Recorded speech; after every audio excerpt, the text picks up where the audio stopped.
2,000 years before anyone dreamed of building a clock, someone already had. Pulled from the bottom of the sea, encrusted in coral and eaten by time, a lump of corroded bronze sat ignored in a museum basement for months before anyone realized what it truly was. When they finally did, it shattered everything we thought we knew about the ancient world. 30 interlocking gears, precise astronomical calculations, eclipse predictions stretching decades into the future. This was not supposed to exist, not in ancient Greece, not 2,000 years ago, not anywhere on Earth at that time in human history. And yet there it was, the Antikythera Mechanism, the world's first known computer. And its story is far stranger, far more mysterious, and far more profound than you have ever been told.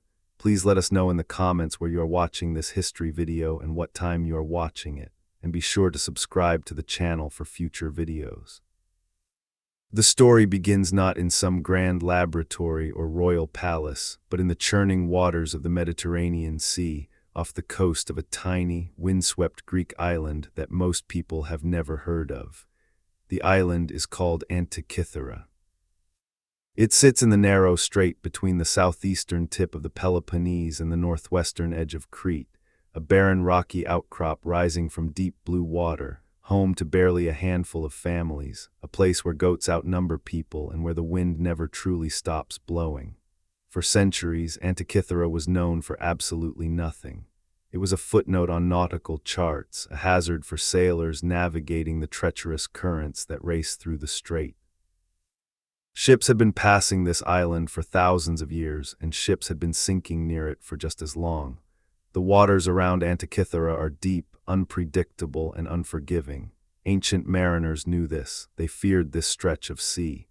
And yet they sailed through it again and again because the Strait of Antikythera was one of the most important shipping lanes in the ancient Mediterranean world. If you were sailing from the eastern Mediterranean toward Rome, toward the ports of Italy, toward the heart of the ancient world's greatest empire, you very likely passed through these waters. And if the sea decided to take you, this is where your ship, your cargo, your crew, and your secrets would come to rest in the cold darkness of the deep. It was the spring of the year 1900. The 20th century had barely begun. The world was on the cusp of enormous change, though no one quite knew it yet.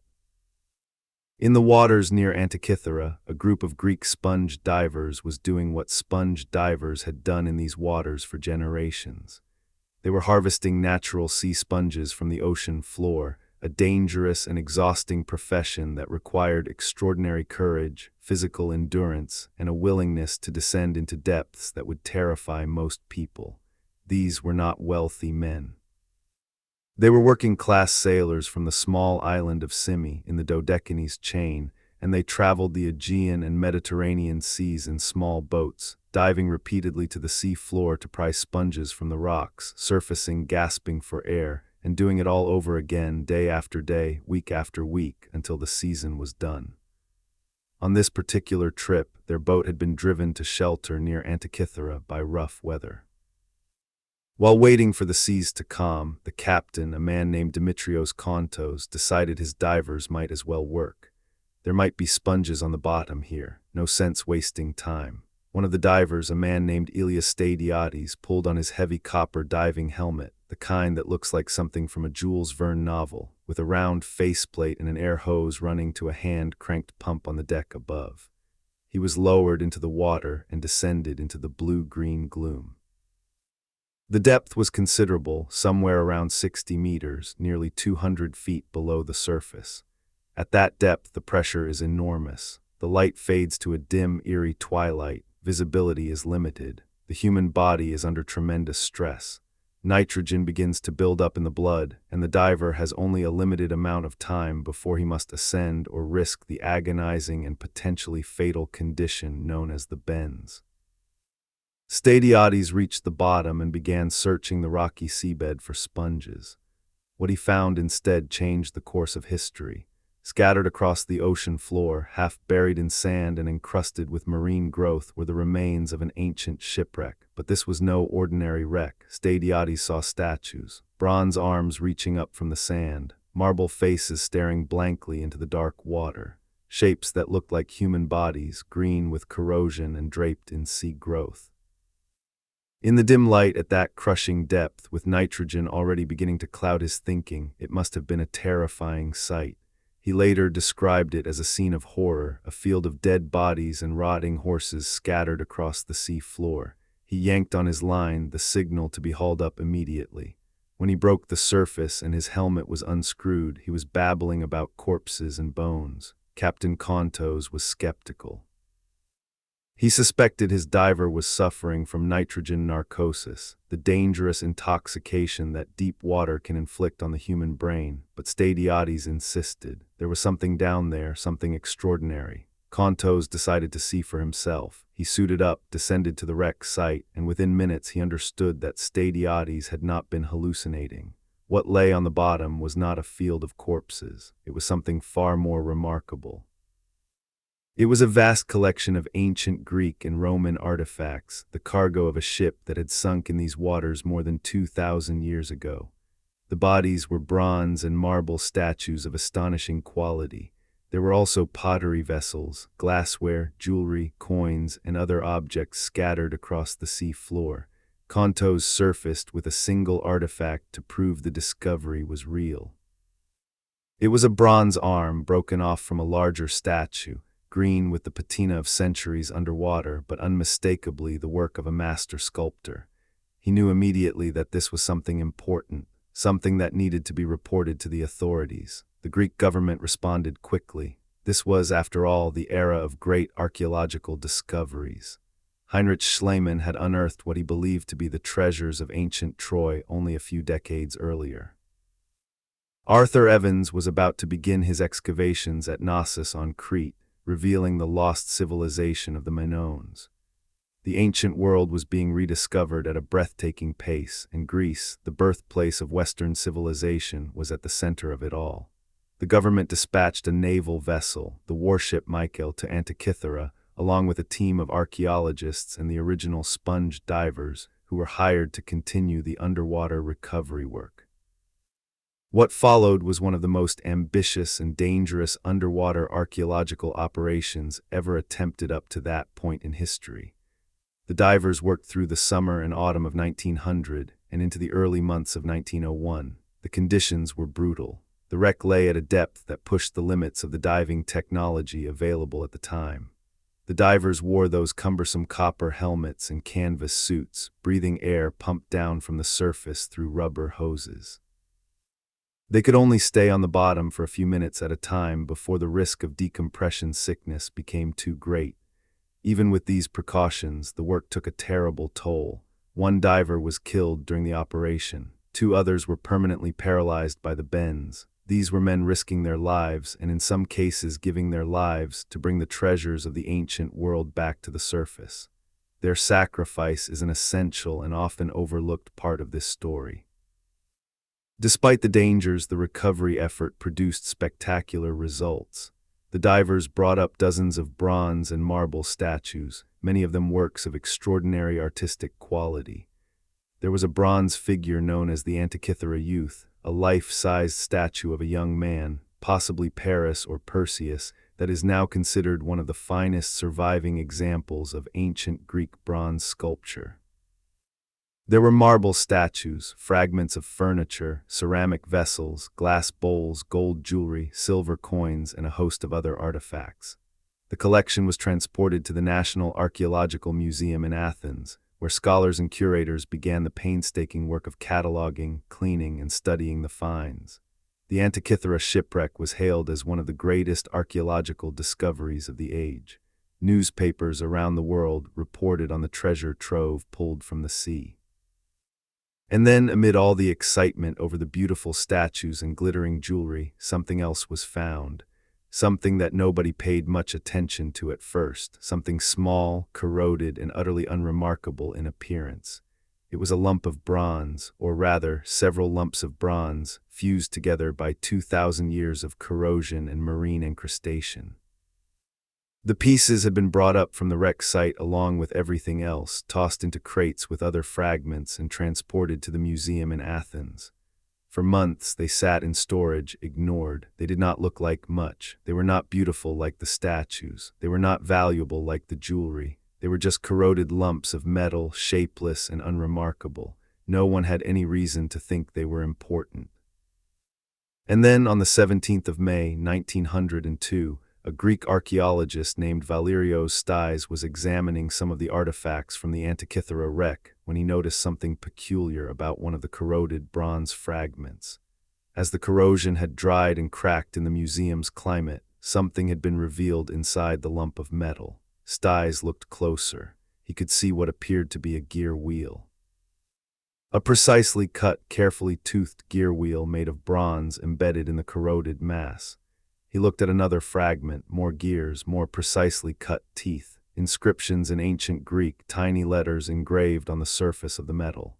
Stais realized he was looking at something that should not exist. This was not a simple artifact. This was a machine, a complex, geared, mechanical device created by the ancient Greeks more than 2,000 years ago.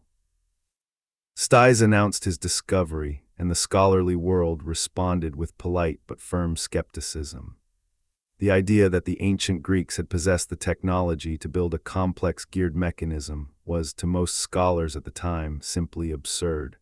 The conventional understanding of the history of technology held that geared mechanisms, clockwork, precision metalworking of this kind, these were all products of the medieval period at the earliest. The great cathedral clocks of Europe, built in the 13th and 14th centuries, were generally considered the first examples of complex geared machinery. The idea that anyone had built something similar 1,500 years earlier in the ancient world was considered laughable. Scholars suggested that the gears must have come from a much later period, that perhaps they had fallen onto the wreck site from a medieval ship that had sunk in the same location. Others suggested that the device was an astrolabe, a relatively simple astronomical instrument, and that the gears were nothing more than decorative elements. A few scholars were even more dismissive, suggesting that Stais had simply misidentified what he was seeing, that the gears were nothing more than oddly shaped corrosion patterns. Stais was frustrated by the dismissal of his discovery, but he lacked the technical expertise to fully analyze the mechanism himself. He was an archaeologist, not an engineer. He could see that the device was complex and important, but he could not explain exactly what it was or how it worked. And so, for decades, the Antikythera Mechanism, as it came to be known, sat in the National Archaeological Museum in Athens, largely forgotten. It was displayed in a glass case, labeled as an unknown instrument, and visitors walked past it without a second glance, drawn instead to the magnificent statues and golden treasures that had come from the same shipwreck. The mechanism was a curiosity, an oddity, a puzzle that no one seemed particularly interested in solving. It would take more than half a century before someone finally took the Antikythera Mechanism seriously. That someone was a British physicist and historian of science named Derek de Solla Price. Born in 1922, Price was a remarkable polymath, a man equally at home in the worlds of physics, mathematics, history, and philosophy. He had a restless, curious mind and a particular fascination with the history of scientific instruments. In 1951, while visiting Athens, Price saw the Antikythera Mechanism for the first time. He was immediately captivated. Unlike the archaeologists who had examined the device decades earlier, Price had the technical background to understand what he was seeing. He recognized the gear teeth as genuine mechanical components, precisely cut and intentionally designed. He understood that this was not an accident of corrosion or a misidentified artifact. This was a real machine, built with real engineering skill for a real purpose. Price spent the next 2 decades studying the Antikythera Mechanism. His work was painstaking and often frustrating. The device was badly corroded, and many of the gears and inscriptions were hidden beneath layers of mineralized bronze. He could not take the mechanism apart without risking its destruction. He had to work with what he could see on the surface, supplemented by the earliest available X-ray images, which were crude by modern standards but still revealed tantalizing glimpses of the internal structure. Slowly, methodically, Price began to piece together the puzzle. What he discovered was staggering. The Antikythera Mechanism was not a simple device. It was an extraordinarily complex mechanical calculator designed to model the movements of the sun, moon, and planets through the sky. It contained at least 30 interlocking gear wheels made of bronze, each one carefully cut with triangular teeth. The gears were arranged in a sophisticated train, with some gears mounted on others in a configuration known as an epicyclic or planetary gear system. This is a design that allows one gear to orbit around another, mimicking the complex, looping motions of celestial bodies as seen from Earth. The mechanism was operated by turning a hand crank on the side of the device, which drove the main gear, which in turn drove all the other gears through the train. As the crank was turned, pointers on the front and back of the device moved across circular dials, indicating the positions of celestial bodies at any given date. Price published his findings in a landmark paper in 1959, and then in a more comprehensive study in 1974, shortly before his death. His work was titled Gears from the Greeks, and it sent shockwaves through the academic world. Price declared that the Antikythera Mechanism was like finding a jet plane in the tomb of King Tutankhamun. He argued that the device demonstrated a level of technological sophistication that was completely unexpected in the ancient world, and that it forced a fundamental reassessment of what the ancient Greeks were capable of. The mechanism was not merely a clever toy or a decorative object. It was a precision scientific instrument, a mechanical computer that could predict astronomical events with remarkable accuracy. And it had been built more than 2,000 years ago, at least 1,500 years before anything comparable appeared in the historical record. Price's work generated enormous excitement, but also considerable controversy. Many scholars remained skeptical. Some questioned whether the mechanism was really as complex as Price claimed. Others pointed out that Price's analysis was based on incomplete data, since much of the device was still hidden beneath corrosion and could not be examined directly. There were legitimate scientific debates about the number of gears, their arrangement, and the functions of the various dials and displays, but Price had opened the door, and the Antikythera Mechanism could no longer be ignored. It had gone from a forgotten curiosity in a museum basement to one of the most important and enigmatic artifacts in the history of science. To fully appreciate the significance of the Antikythera Mechanism, we need to understand the world that created it. The device is believed to have been built sometime between 150 and 100 BCE during the late Hellenistic period. This was one of the most remarkable eras in human history, a time of extraordinary intellectual and cultural achievement that laid the foundations for much of what we now call Western civilization. The Hellenistic period began with the death of Alexander the Great in 323 BCE and lasted until the Roman conquest of Greece and the eastern Mediterranean in the 1st century BCE. During this roughly 300-year span, Greek culture, science, philosophy, and art reached heights that would not be equaled for more than a millennium. The Hellenistic world was vast and cosmopolitan. Alexander's conquests had spread Greek language and culture from the shores of the Mediterranean to the borders of India. Great cities had been founded across this enormous territory, cities that became centers of learning, commerce, and cultural exchange. The most famous of these was Alexandria in Egypt, founded by Alexander himself on the shores of the Mediterranean.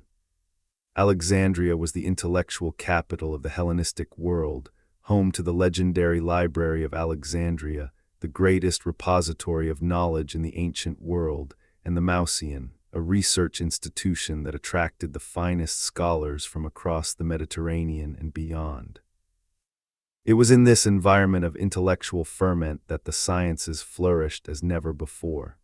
Greek mathematicians, astronomers, engineers, and philosophers made discoveries that would shape the course of human knowledge for thousands of years. Euclid, working in Alexandria around 300 BCE, wrote the Elements, a systematic treatment of geometry that remained the standard textbook on the subject for more than 2,000 years.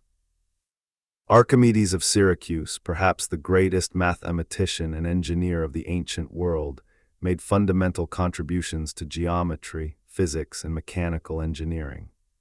He calculated the value of pi, discovered the principles of buoyancy and the lever, and designed ingenious machines, including war machines that defended Syracuse against Roman siege, and a screw pump that is still used today to move water in some parts of the world. In astronomy, the achievements of the Hellenistic Greeks were equally extraordinary. Aristarchus of Samos, working in the 3rd century BCE, proposed that the Earth revolves around the Sun, a heliocentric model that anticipated Copernicus by some 1800 years.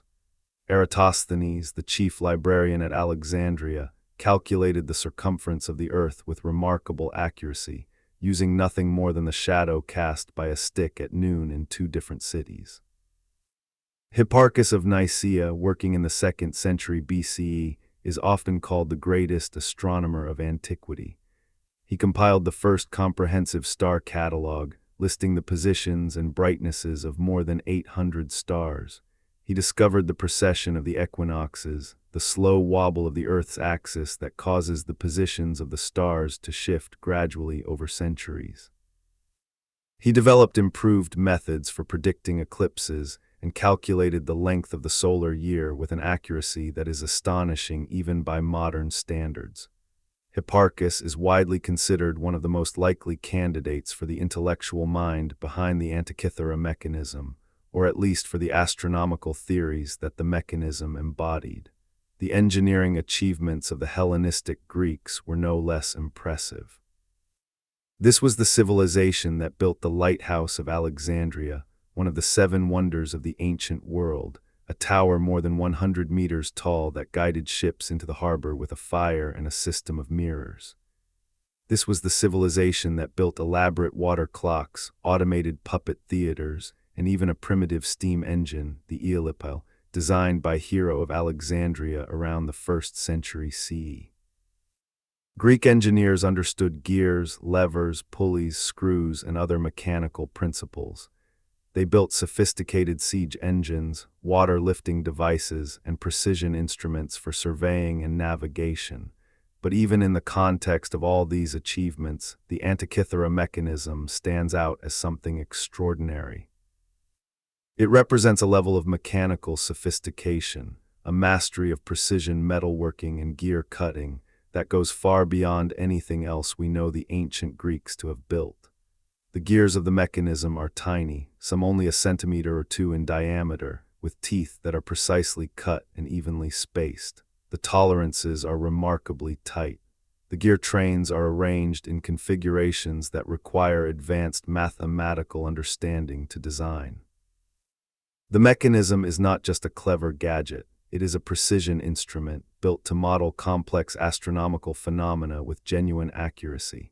And it works, or rather it would work if 2,000 years of corrosion had not turned it into a mass of fused bronze.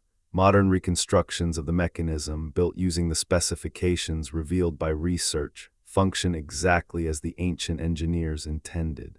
So what exactly did the Antikythera Mechanism do? Let us walk through its functions in detail, because the more you understand about what this device was capable of, the more astonishing it becomes. The mechanism was housed in a wooden case, roughly the size of a shoebox, with bronze plates on the front and back.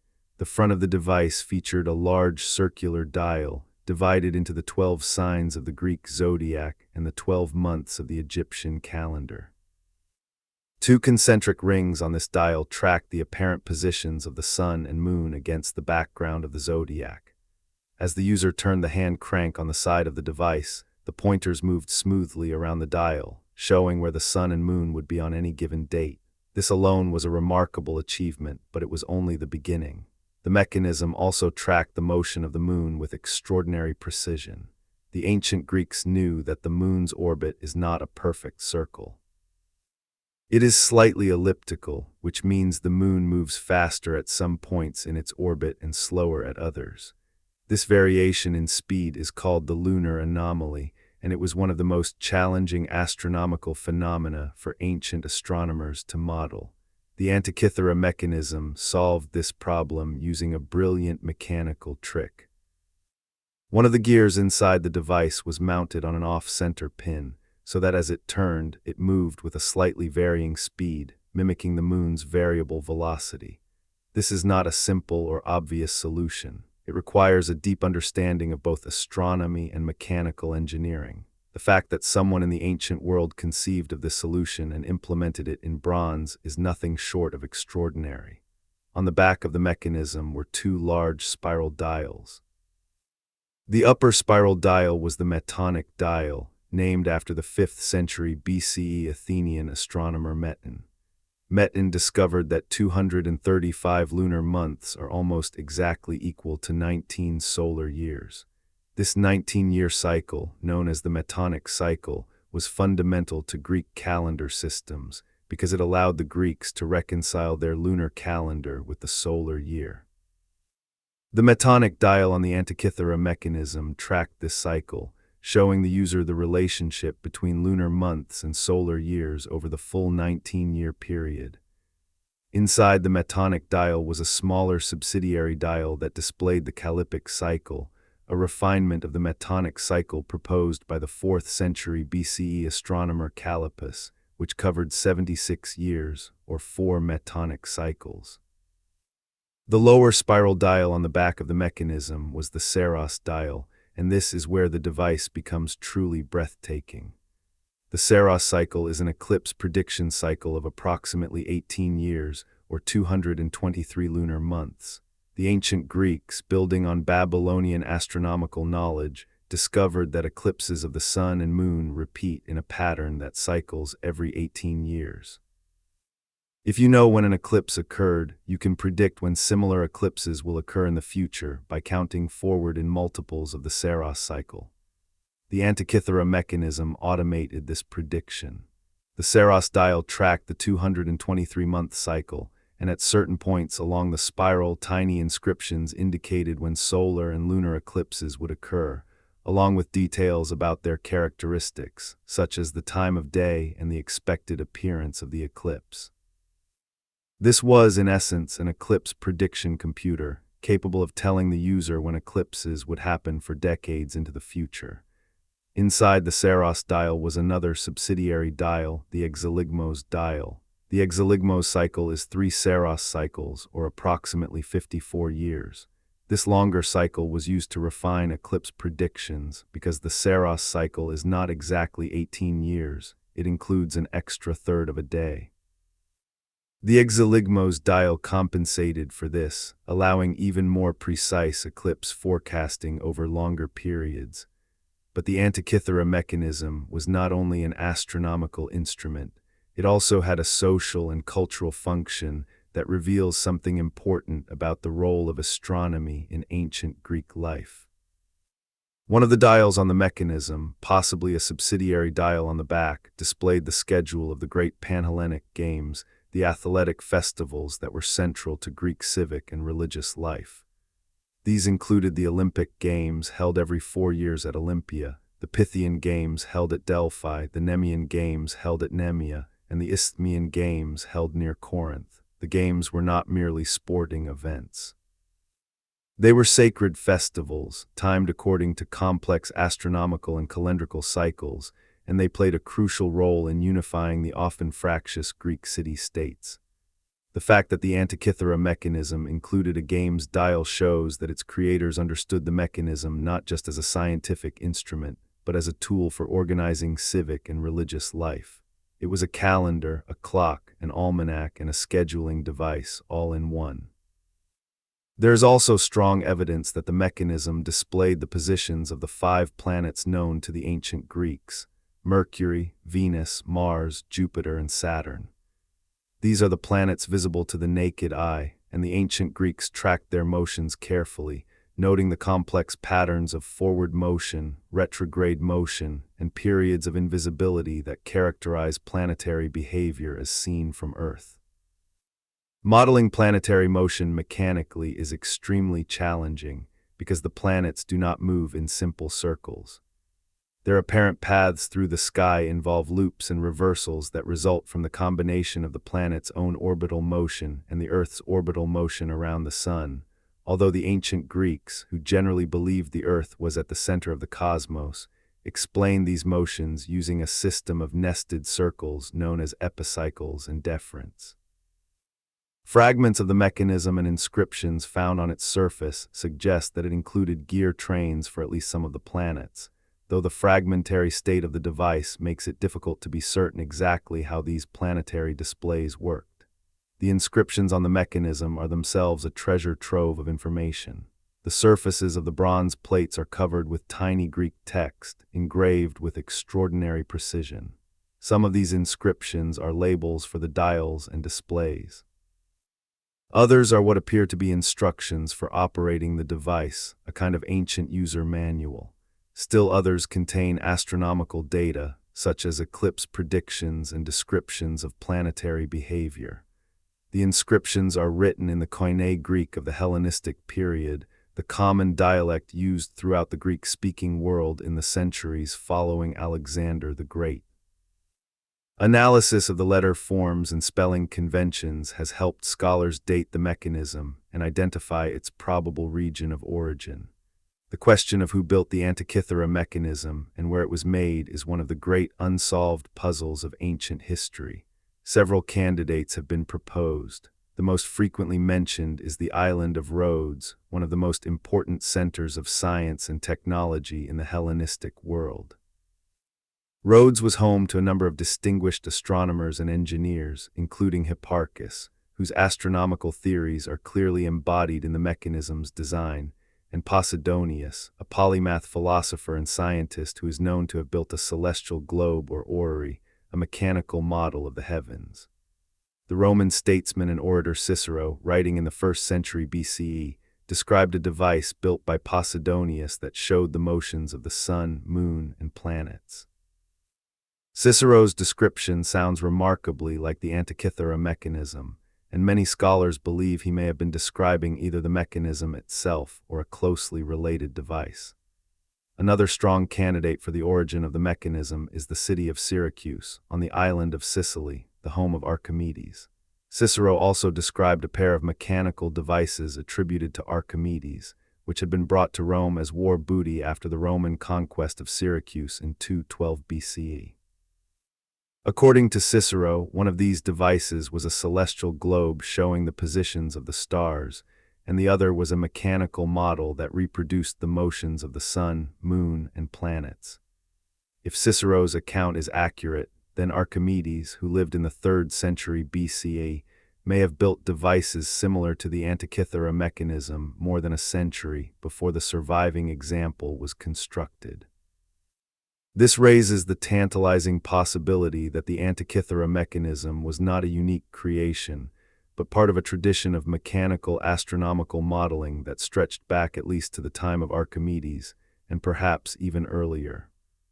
More recently, analysis of the inscriptions and calendar systems used on the mechanism has suggested a possible connection to the city of Corinth or one of its colonies, perhaps Syracuse itself. The month names inscribed on the Metonic dial are Corinthian in origin, which suggests that the device was either made in a Corinthian cultural sphere or made for a user from that sphere.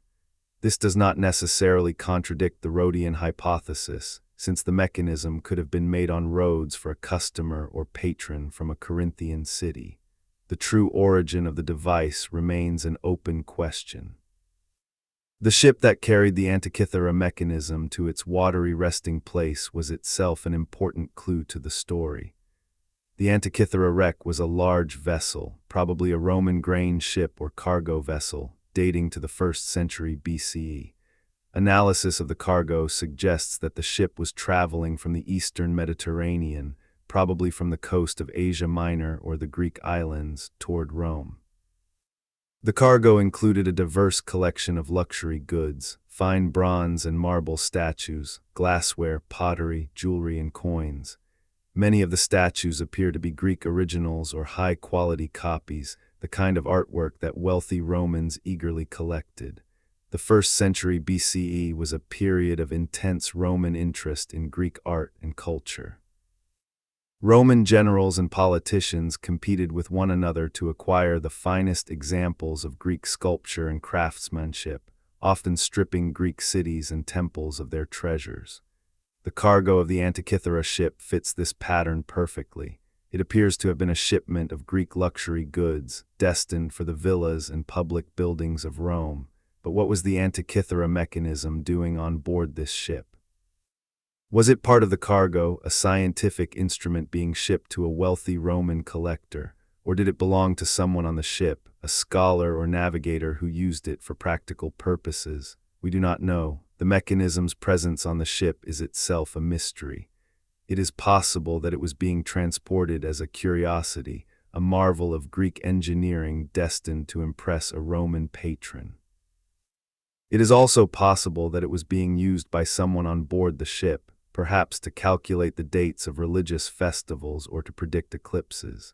We may never know the answer. What we do know is that the ship never reached its destination. Sometime in the 1st century BCE, probably around 70 to 60 BCE, the ship encountered a storm or some other catastrophe in the waters near Antikythera and sank. The crew, the passengers, and the cargo all went to the bottom. The bronze statues settled into the sand, the marble figures cracked and broke, and the Antikythera Mechanism, this extraordinary product of human ingenuity, this device that represented the pinnacle of ancient Greek engineering, came to rest on the sea floor, where it would remain forgotten and unknown for more than 2,000 years. When the mechanism was finally recovered in 1900 and 1901, and when Valerios Stais first noticed the gear wheels in 1902, the world was not ready to understand what it was. The technology it represented was simply too advanced, too unexpected, too far ahead of what scholars believed the ancient world was capable of producing. It would take decades of research and the development of new imaging technologies before the true nature of the Antikythera Mechanism would be revealed. After Derek de Solla Price's groundbreaking work in the 1950s, 60s, and 70s, research on the mechanism continued, but progress was slow. The main obstacle was the physical condition of the device itself. The mechanism survives in 82 fragments, the largest of which is known as Fragment A. These fragments are heavily corroded, and the gears and inscriptions are often hidden beneath layers of mineralized bronze and calcium carbonate deposits. Examining the internal structure of the fragments without destroying them required non-invasive imaging techniques, and in the 20th century, the available techniques were limited. The first major breakthrough came in the late 1960s and early 1970s, when Greek nuclear physicist Charalambos Karakalos took a series of X-ray and gamma-ray images of the fragments. These images, though crude by modern standards, revealed far more detail than Price had been able to see with the naked eye. They showed gears hidden deep within the corroded mass, confirmed the presence of inscriptions on surfaces that were not visible externally, and provided crucial data about the arrangement and sizes of the gear wheels. Karakalos's work was essential to Price's later analyses and helped establish the Antikythera Mechanism as a legitimate subject of serious scientific study. But the real revolution in understanding the Antikythera Mechanism came in the early years of the 21st century, with the formation of the Antikythera Mechanism Research Project. This was an international collaboration of scholars from Greece, Britain, and other countries, combining expertise in archaeology, ancient history, astronomy, mathematics, mechanical engineering, and advanced imaging technology. The project was led by several key figures, including Mike Edmonds and Tony Freeth of Cardiff University, Xenophon Mouses of the University of Athens, and Yannis Bitsakis, among others. The team brought to bear on the mechanism the most advanced imaging technologies available, technologies that Price and Karakalos could not have imagined. The most important of these technologies was microfocus X-ray computed tomography, a technique that uses extremely fine X-ray beams to create detailed three-dimensional images of the internal structure of an object without cutting it open. The equipment used was provided by a company called X-Tech Systems, later acquired by Nikon Metrology. The CT scanning machine was massive, weighing several tons, and it had to be transported to Athens and set up in the basement of the National Archaeological Museum because the fragments of the mechanism were too fragile and too valuable to be moved to a laboratory. The scanning process took weeks, as each fragment was carefully positioned and imaged from thousands of angles. The resulting data set was enormous, consisting of thousands of high-resolution cross-sectional images that could be combined and manipulated digitally to reveal features hidden deep within the corroded bronze. The results were revelatory. The CT scans showed the internal structure of the mechanism in unprecedented detail. Gears that had never been seen before were revealed, hidden within fragments that had appeared solid. The number and arrangement of the gear wheels could be determined with far greater precision than ever before. Inscriptions that had been completely invisible on the surface were found on internal layers of the fragments, preserved by the very corrosion that had hidden them. These hidden inscriptions turned out to contain critical information about the mechanism's functions and design, including detailed descriptions of the astronomical displays and the methods used to calculate planetary positions and eclipse predictions. One of the most important discoveries made by the research project was the true complexity of the gear trains. Price had estimated that the mechanism contained approximately 30 gears. The new research revealed that the actual number was higher, possibly as many as 37 or more, arranged in configurations of startling sophistication. The gear ratios were not arbitrary. They were precisely calculated to reproduce known astronomical cycles. For example, the gear train that drove the lunar pointer used a ratio that precisely represented the relationship between the synodic month, the time from one new moon to the next, and the solar year. Another gear train reproduced the Metonic cycle with perfect accuracy. The Saros cycle gear train was equally precise. Every gear, every tooth, every ratio had been calculated with mathematical exactness and implemented in bronze with remarkable skill. The epicyclic gear system used to model the lunar anomaly was found to be even more sophisticated than Price had realized. The mechanism used a pin and slot device, in which a pin on one gear engaged with a slot in another gear mounted at a slight angle, creating a variable speed output that perfectly mimicked the moon's changing velocity as it moves through its elliptical orbit. This is a mechanical solution of brilliant elegance, and it demonstrates a level of engineering insight that is genuinely remarkable for any era, let alone the 2nd century BCE. The inscriptions revealed by the CT scans were equally extraordinary. More than 3,000 characters of ancient Greek text were deciphered, more than doubling the amount of text previously known. These inscriptions provided detailed information about the mechanism's functions, including descriptions of the eclipse prediction system, the planetary displays, and the calendar dials. Some of the inscriptions appeared to be a kind of instruction manual, explaining how to use the device and interpret its displays. Others contained astronomical data, such as the expected colors and sizes of eclipses, information that would have been of great interest to ancient astronomers and astrologers alike. One particularly fascinating aspect of the inscriptions is the level of astronomical knowledge they reveal. The texts describe the motions of the planets with a sophistication that matches or exceeds what is known from other ancient sources. They reference astronomical concepts that are associated with the most advanced Greek astronomers, particularly Hipparchus. The lunar model built into the mechanism's gears matches Hipparchus's theory of the moon's motion, which was the most accurate lunar model available in the ancient world. The eclipse prediction system is based on Babylonian astronomical cycles that were adopted and refined by Greek astronomers. The mechanism represents a synthesis of the best astronomical knowledge available in the Hellenistic world, implemented in a mechanical form that makes it accessible and practical. The question of the planets deserves special attention.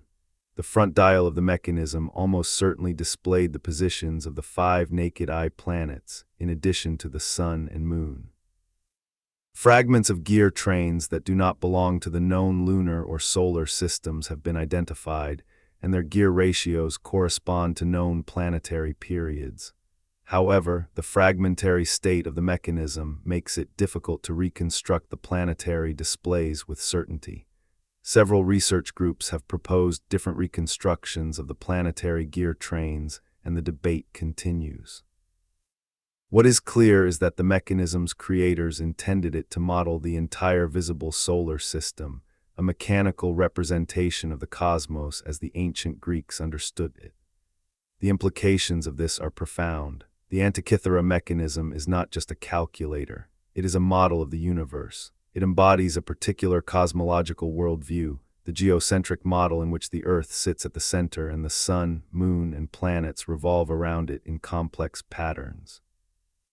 The mechanism translates this cosmological model into bronze and gear teeth, making the invisible motions of the heavens visible and tangible. Turning the hand crank is like turning the wheel of time itself, watching the celestial bodies move through their eternal cycles, seeing eclipses come and go, witnessing the steady progression of the calendar and the recurring rhythm of the great festivals. The mechanism is both a scientific instrument and a philosophical statement, a declaration that the cosmos is orderly, predictable, and comprehensible to the human mind. This philosophical dimension is crucial to understanding why the Antikythera mechanism was built. The ancient Greeks were not merely interested in predicting eclipses or tracking planetary positions for practical purposes, although those purposes were certainly important. They were driven by a deeper impulse, a desire to understand the fundamental nature of the cosmos and humanity's place within it. Greek philosophy, from the pre-Socratics to Plato and Aristotle and beyond, was deeply concerned with the order and regularity of the natural world. The Greeks believed that the cosmos, a word that itself means order or arrangement, operated according to rational principles that could be discovered through observation and reason.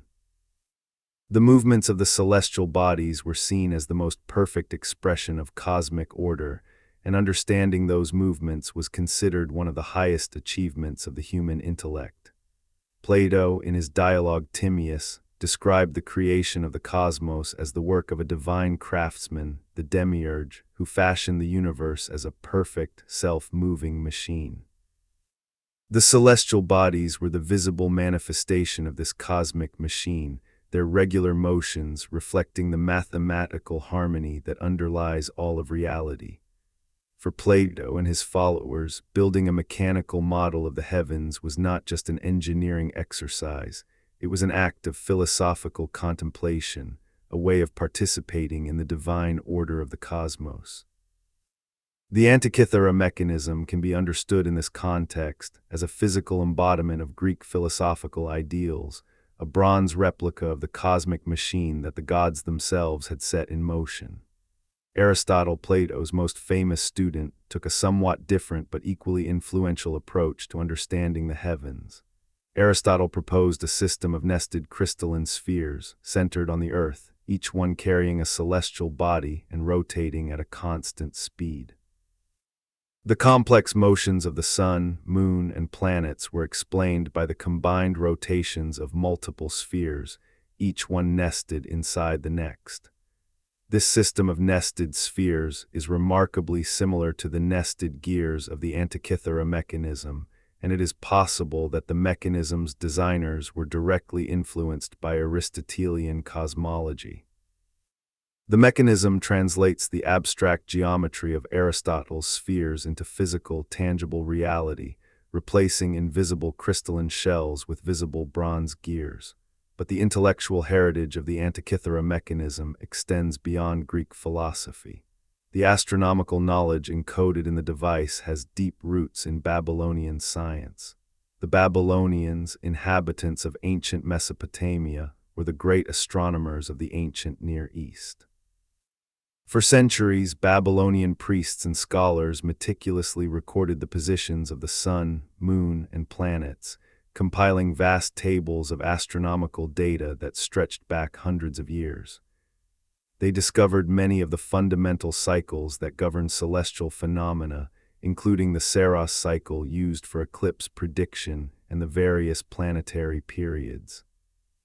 This Babylonian astronomical knowledge was transmitted to the Greek world, probably through multiple channels, including trade, diplomacy, and the movement of scholars and texts across the Eastern Mediterranean and Near East. The synthesis of Babylonian observational data with Greek mathematical methods was one of the great intellectual achievements of the Hellenistic period. The Babylonians were superb observers and record keepers, but their methods of prediction were largely arithmetic, based on patterns and tables rather than geometric models. The Greeks, by contrast, were master geometers, and they developed sophisticated geometric models to explain the motions of the celestial bodies. By combining Babylonian data with Greek geometry, Hellenistic astronomers created the most powerful astronomical system the world had ever seen, a system capable of predicting celestial phenomena with unprecedented accuracy. The Antikythera Mechanism is the physical embodiment of this synthesis, encoding Babylonian cycles in Greek mechanical geometry. The role of the Antikythera Mechanism in predicting eclipses deserves further exploration, because eclipse prediction was one of the most important and prestigious functions of ancient astronomy. Eclipses, both solar and lunar, were events of enormous significance in the ancient world. A solar eclipse in which the moon passes between the Earth and the Sun, plunging a portion of the Earth into sudden darkness in the middle of the day, was one of the most dramatic and terrifying natural phenomena that ancient people could experience. Even partial solar eclipses were unsettling. Total eclipses were genuinely awe-inspiring. The sun, the source of all light and life, was suddenly extinguished. The sky went dark, stars appeared, animals behaved strangely, and the temperature dropped. For people who did not understand the astronomical cause of the event, a solar eclipse could seem like the end of the world. Lunar eclipses, in which the Earth's shadow falls on the moon, were less dramatic but equally significant. During a total lunar eclipse, the moon does not simply disappear. It turns a deep, blood-red color as the Earth's atmosphere bends and filters sunlight into the shadow zone. This eerie crimson moon was widely interpreted as an omen, a sign of divine anger, impending disaster, or momentous change. Ancient cultures around the world developed elaborate mythological explanations for eclipses, involving dragons swallowing the sun, demons attacking the moon, or gods expressing their displeasure with humanity.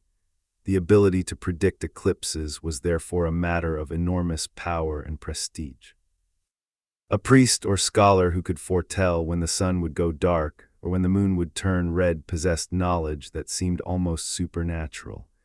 In ancient Babylon, eclipse prediction was a function of the royal court, and the astronomers who performed this service were among the most important officials in the kingdom. In the Greek world, eclipse prediction was associated with the highest levels of scientific achievement. Thales of Miletus, one of the earliest Greek philosophers, is said to have predicted a solar eclipse in 585 BCE, an achievement that, if true, would make it one of the first successful eclipse predictions in Greek history. The Antikythera mechanism automated this process. By encoding the Saros cycle in its gear trains, the mechanism could calculate when future eclipses would occur, display their dates on the Saros dial, and even provide information about their characteristics. The inscriptions on the Saros dial include color-coded symbols and text that describe the expected appearance of each eclipse, indicating, for example, whether a solar eclipse would be total or partial, or whether a lunar eclipse would produce a particularly red or dark moon. This information was not merely academic, it had practical and religious significance. Eclipses were closely watched for their astrological and ominous implications, and having advance warning of an eclipse allowed rulers, priests, and military commanders to prepare for the event, either by performing protective rituals or by timing military campaigns and political decisions to take advantage of the perceived divine significance of the eclipse. The precision of the mechanism's eclipse predictions is remarkable. Modern analysis has shown that the Saros dial accurately predicts the dates of solar and lunar eclipses over a span of many decades. The predictions are not perfect. Every eclipse prediction method has its limitations, but they are impressively accurate for the time period.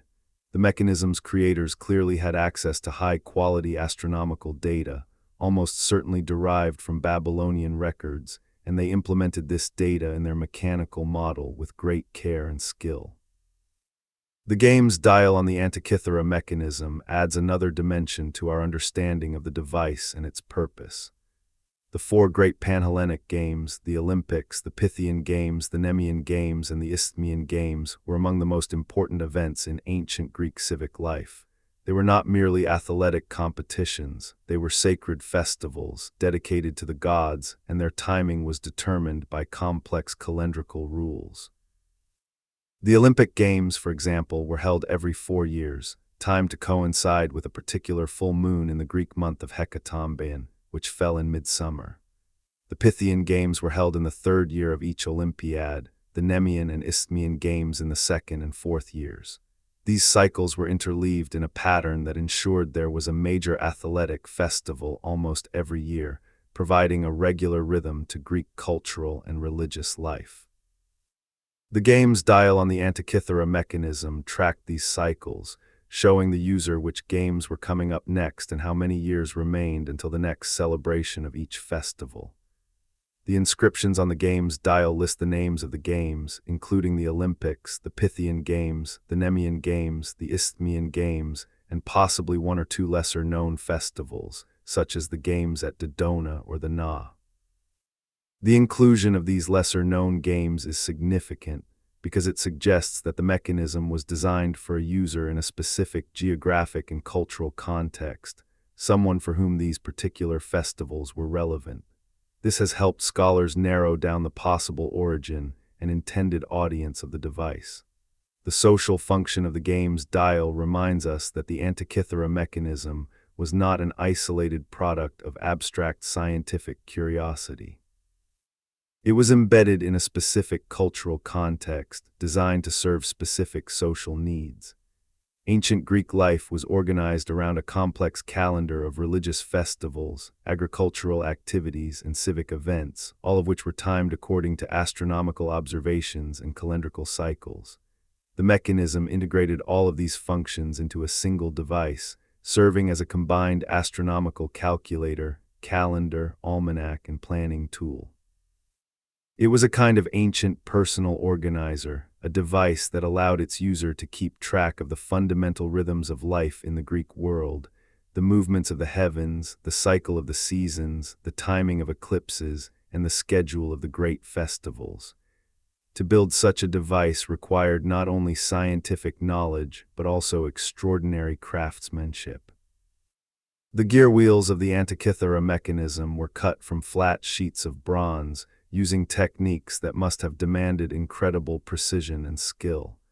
Each gear had to be cut with the correct number of teeth, evenly spaced and uniformly shaped to mesh properly with its mating gear. The teeth are triangular in profile, a shape that allows smooth engagement between gears. The gear wheels range in size from roughly 130 millimeters in diameter for the largest to just over 12 millimeters for the smallest. Some gears have as few as 15 teeth, others have as many as 223, the number corresponding to the number of lunar months in the Saros cycle. Cutting 223 tiny triangular teeth evenly around the circumference of a bronze disc, using only hand tools, is a feat of craftsmanship that would challenge a skilled modern machinist, let alone an ancient metalworker working 2,000 years ago. The shafts and axles on which the gears were mounted were also made of bronze, carefully turned to fit snugly through the center holes of the gears. Some of the gears were mounted concentrically, one on top of another on the same shaft, while others were mounted on separate shafts that ran through the mechanism at various angles.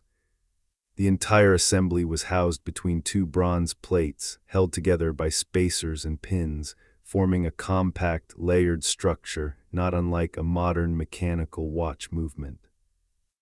The hand crank on the side of the device drove the main gear, which in turn drove all the other gears through the train, transmitting motion from gear to gear with a smoothness and precision that speaks of careful design and expert execution.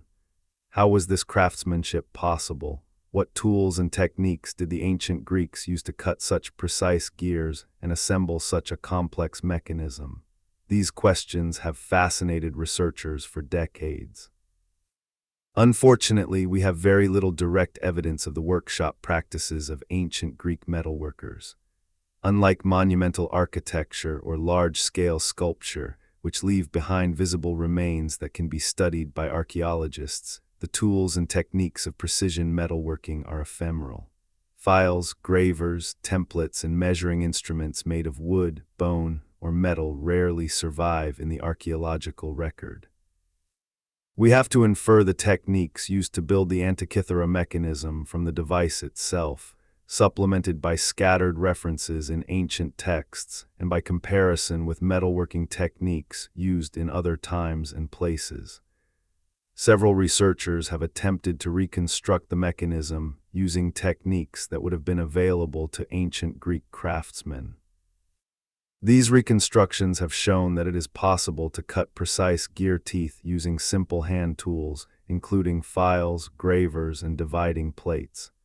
A dividing plate is a circular disc with evenly spaced marks around its circumference, used to guide the placement of gear teeth.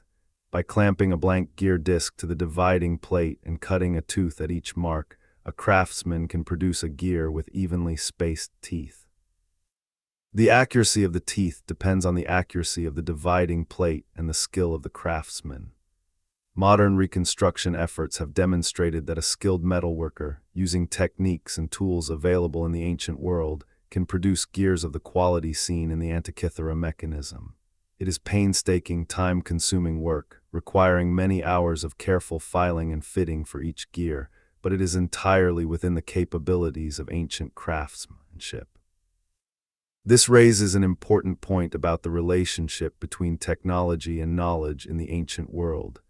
The Antikythera mechanism was not built using advanced technology in the modern sense. It was not machined on a lathe or cut with a milling machine. It was built by hand, one tooth at a time, by a craftsman or a team of craftsmen with extraordinary skill, patience, and dedication. The technology of the mechanism is not in the tools used to make it. It is in the knowledge encoded in its design, the mathematical understanding of astronomical cycles, the engineering insight to translate those cycles into gear ratios, and the mechanical ingenuity to implement those ratios in a compact, functional device. The Antikythera mechanism is a triumph of knowledge and skill, not of industrial capability. This distinction is important because it helps explain one of the most puzzling aspects of the Antikythera mechanism's story. If the ancient Greeks could build something this sophisticated, why did the technology not continue to develop? Why was there no ancient Greek clockmaking industry? Why did geared mechanisms not proliferate throughout the ancient world? Why, in short, did the technology of the Antikythera mechanism seemingly disappear, only to be reinvented more than 1,000 years later in medieval Europe and the Islamic world? This is one of the most debated questions in the history of technology, and there is no single, simple answer. Several factors likely contributed to the apparent disappearance of the technology. First, it is important to note that the Antikythera mechanism may not have been as unique as it appears. The fact that we have only one surviving example does not necessarily mean that only one was ever made. The mechanism was built of bronze, a material that is valuable and easily recycled. Ancient bronze objects were routinely melted down and recast when they were no longer needed or when the metal was needed for other purposes. It is entirely possible that many similar mechanisms were built during the Hellenistic period, and that all of them were eventually melted down, with the sole exception of the one that ended up at the bottom of the sea near Antikythera, preserved by the very disaster that destroyed the ship that carried it. Cicero's references to mechanisms built by Archimedes and Posidonius support this hypothesis.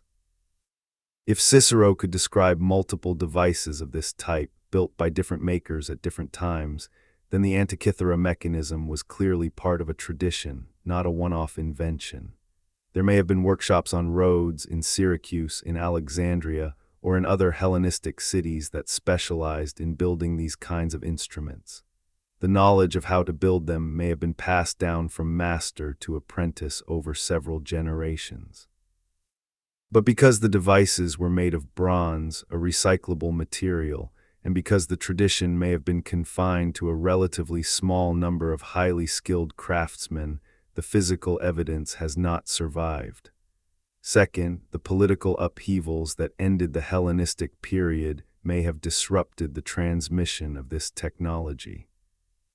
The Roman conquest of the Greek-speaking world, which took place over the course of the 2nd and 1st centuries BCE, was accompanied by enormous destruction and social disruption.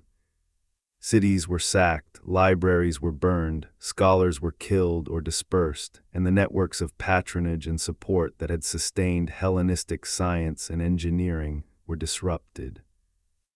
The Romans were great engineers in their own right, builders of roads, aqueducts, and monumental architecture, but they were generally more interested in practical engineering than in theoretical science or precision instruments.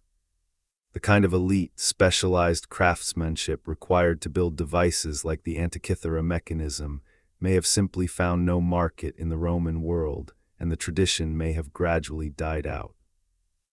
Third, the ancient world lacked some of the institutional structures that facilitate technological continuity in the modern world.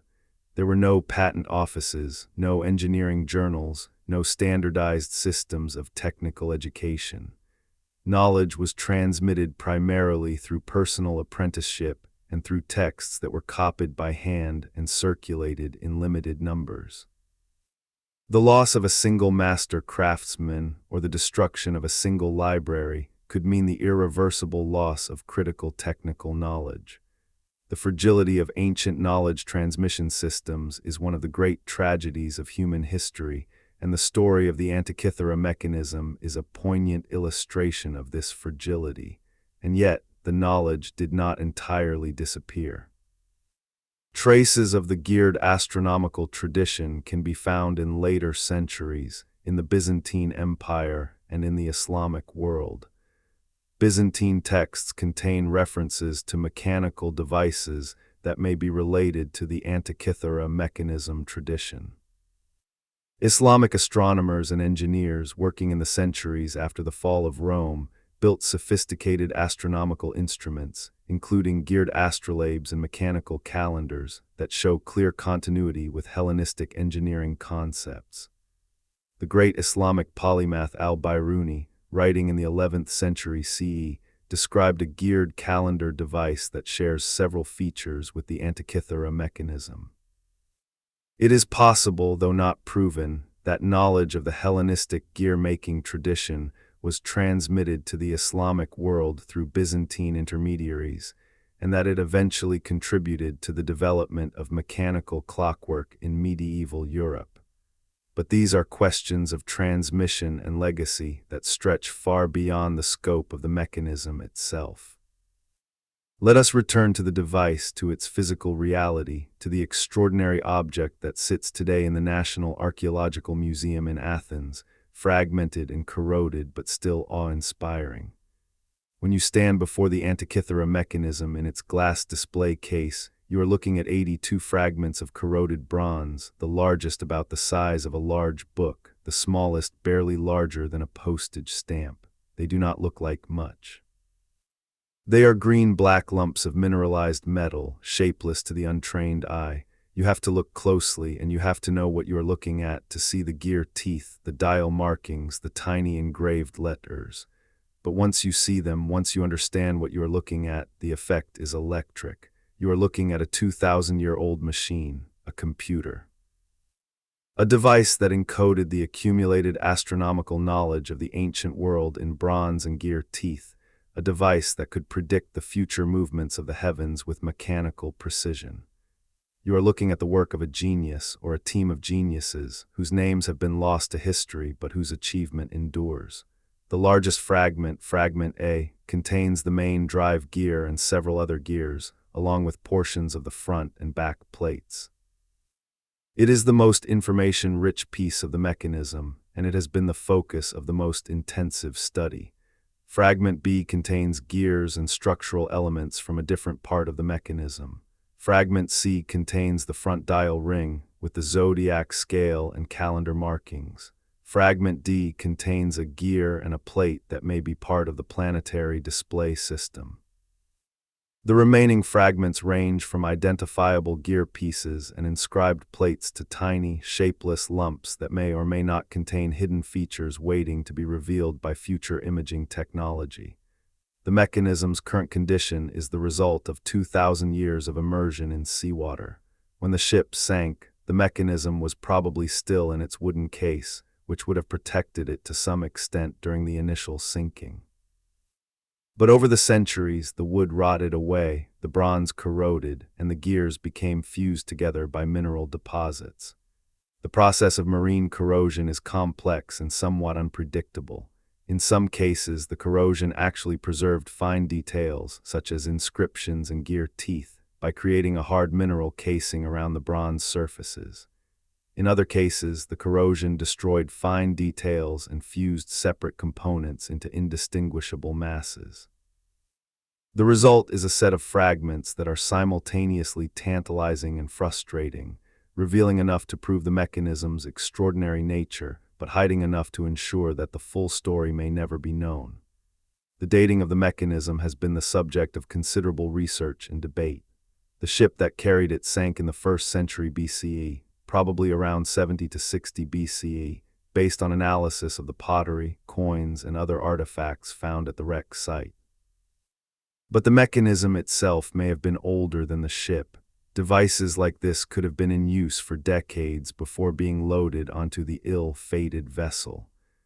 Analysis of the astronomical data encoded in the mechanism, particularly the eclipse predictions on the Saros dial, has provided more precise dating clues. The eclipse predictions appear to be most accurate for a period beginning around 205 BCE, suggesting that the astronomical data used to calibrate the mechanism may have been compiled around that date. However, the mechanism itself could have been built later, using astronomical tables that had been calculated for an earlier epoch. Current scholarly consensus places the construction of the mechanism in the second half of the 2nd century BCE, roughly between 150 and 100 BCE, but there is room for debate. The question of dating is closely linked to the question of attribution. If the mechanism was built around 150 to 100 BCE, it falls squarely within the lifetime of Hipparchus, who was active on the island of Rhodes during the second half of the 2nd century BCE. Hipparchus is the most frequently cited candidate for the intellectual author of the mechanism's design, although it is important to note that there is no direct evidence linking Hipparchus to the mechanism. The connection is circumstantial, based on the fact that the mechanism's astronomical models match Hipparchus's known theories, and that Rhodes was a plausible location for the mechanism's manufacture.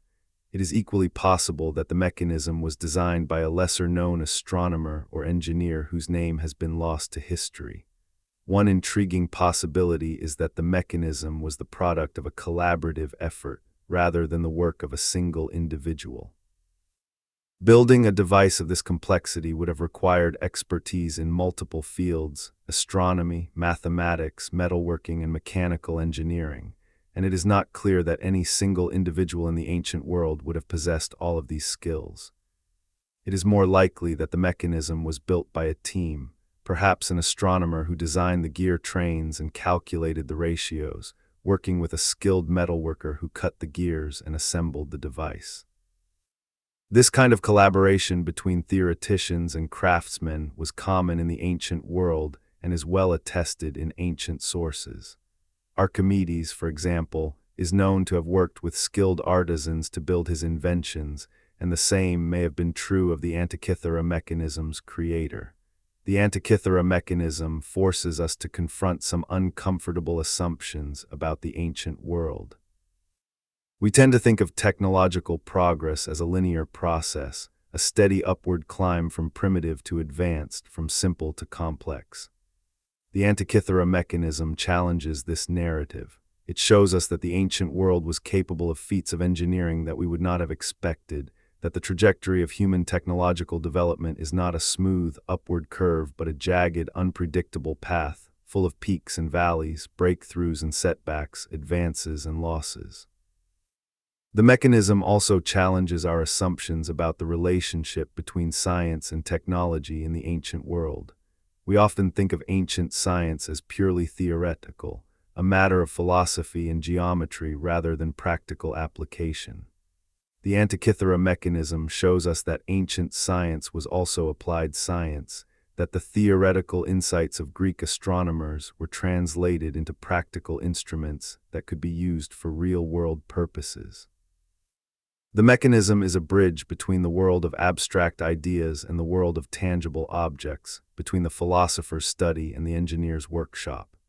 It shows us that the ancient Greeks were not only great thinkers but also great makers, people who valued the craftsmanship of the hand as well as the insights of the mind.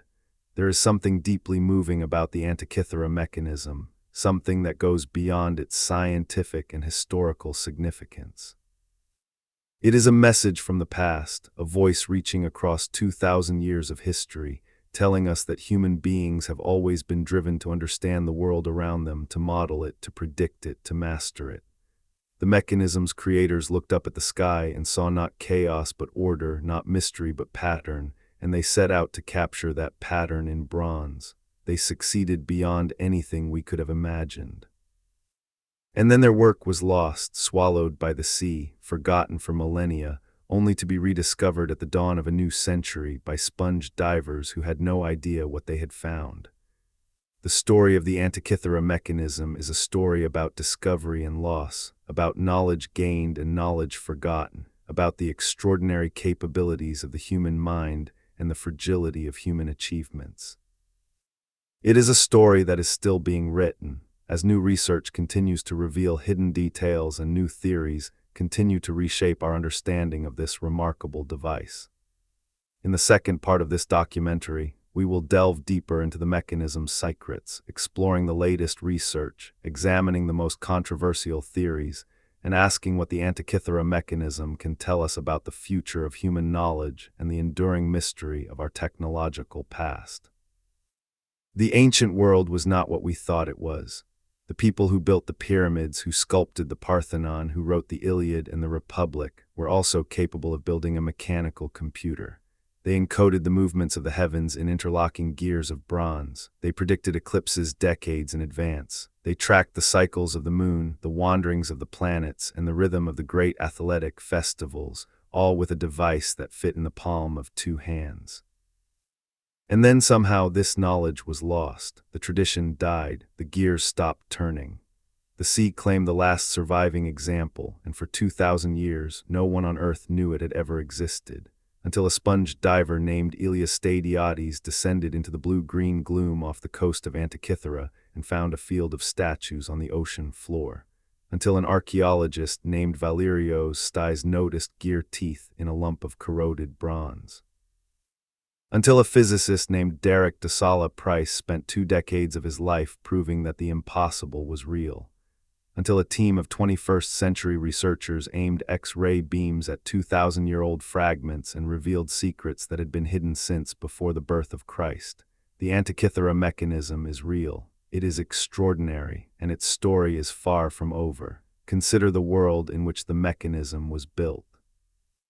The 2nd century BCE was a time of tremendous intellectual ferment throughout the Mediterranean world. The great Hellenistic kingdoms, the successor states that had emerged from the wreckage of Alexander's empire, were at the height of their cultural and scientific achievement. The Ptolemaic dynasty ruled Egypt from Alexandria, where the great library and museum continued to attract scholars from across the known world. The Seleucid dynasty controlled a vast territory stretching from Syria to Persia, maintaining the cosmopolitan traditions of the Eastern Mediterranean. The Kingdom of Pergamon in Western Asia Minor was a center of art, learning, and medical research. and the island of Rhodes, strategically located at the crossroads of the eastern Mediterranean shipping routes, was a thriving independent city-state, renowned for its naval power, its commercial wealth, and its intellectual life. Rhodes was home to schools of philosophy, rhetoric, and science that drew students from across the Greek world. It was a place where ideas circulated freely, where scholars from different traditions could meet and exchange knowledge, where the latest astronomical observations from Babylonia could be combined with the latest geometric techniques from Alexandria to produce new and more powerful models of the heavens. It was, in many ways, the ideal environment for the creation of something like the Antikythera Mechanism. The intellectual climate of Rhodes was shaped by a tradition of polymathic scholarship that valued the integration of different fields of knowledge. Posidonius, who settled in Rhodes in the early 1st century BCE, was the embodiment of this tradition. He was a Stoic philosopher, a historian, a geographer, an astronomer, an ethnographer, and a natural scientist, a man who sought to understand the entire world, from the movements of the stars to the customs of barbarian peoples, within a single, unified philosophical framework. His work on astronomy included observations of the tides, which he correctly attributed to the influence of the moon and sun, and the construction of a mechanical model of the heavens, the device described by Cicero. If Posidonius was the builder of the Antikythera Mechanism, or if the mechanism was built in his circle of colleagues and students, then it was the product of a deeply integrated, holistic approach to knowledge, an approach that saw no distinction between science and philosophy, between theory and practice, between understanding the world and building machines that modeled it. But we should not romanticize the ancient world or imagine that the Antikythera Mechanism was the product of some kind of lost golden age of reason and enlightenment. The Hellenistic world was also a world of war, slavery, political intrigue, and social inequality. The scholars who studied the heavens did so under the patronage of kings and wealthy aristocrats, and their work was often shaped by the political and military concerns of their patrons. Astronomical knowledge was valued not only for its intellectual beauty, but also for its practical applications, which included navigation, calendar regulation, agricultural planning, and, importantly, astrology. The distinction between astronomy and astrology was not as clear in the ancient world as it is today. Many ancient astronomers were also astrologers, and the same observations and calculations that were used to predict eclipses were also used to cast horoscopes and forecast the future. The Antikythera Mechanism may have been used for astrological purposes as well as astronomical ones. The eclipse predictions on the Saros dial, for example, include descriptions of the expected appearance of each eclipse, information that was of great interest to astrologers who interpreted the color and duration of eclipses as omens. The planetary displays may have been used to determine the positions of the planets at the time of a person's birth, the basis of a natal horoscope. The mechanism, in other words, may have been a tool for divination as well as a tool for scientific inquiry. This should not diminish our admiration for the device. The astronomical knowledge encoded in the mechanism is genuine and impressive, regardless of the purposes to which it was put. The gear trains accurately model real astronomical phenomena. The eclipse predictions are based on real astronomical cycles. The mathematical relationships embodied in the gear ratios are real mathematical relationships. The mechanism is a scientific instrument, even if some of its users were more interested in fortune-telling than in understanding the physical causes of celestial phenomena. The Antikythera Mechanism also raises fascinating questions about the nature of computation itself. In the modern world, we think of computers as electronic devices, machines that process information using transistors and integrated circuits. But the fundamental concept of computation, the idea of using a machine to process information and produce useful outputs, is much older than electronics. The Antikythera Mechanism is a computer in the most fundamental sense of the word. It takes input, the position of the hand crank, which represents a date and produces output, the positions of pointers on dials, which represent the state of the heavens on that date. The processing is done mechanically, through the interactions of gears rather than electronically, through the interactions of transistors, but the underlying principle is the same. Information is encoded, processed, and decoded by a machine, producing results that would be difficult or impossible to calculate by hand. In this sense, the Antikythera mechanism is the ancestor of all computing devices, from the mechanical calculators of the 17th century to the electronic computers of the 20th and 21st centuries. It represents the first known attempt to automate the process of computation, to build a machine that could perform complex calculations faster and more accurately than a human being working with pen and paper, or in this case, with stylus and papyrus.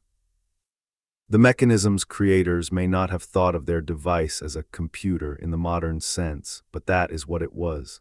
And the concept that underlies it, the idea that machines can be designed to process information, is one of the most important ideas in the history of human civilization.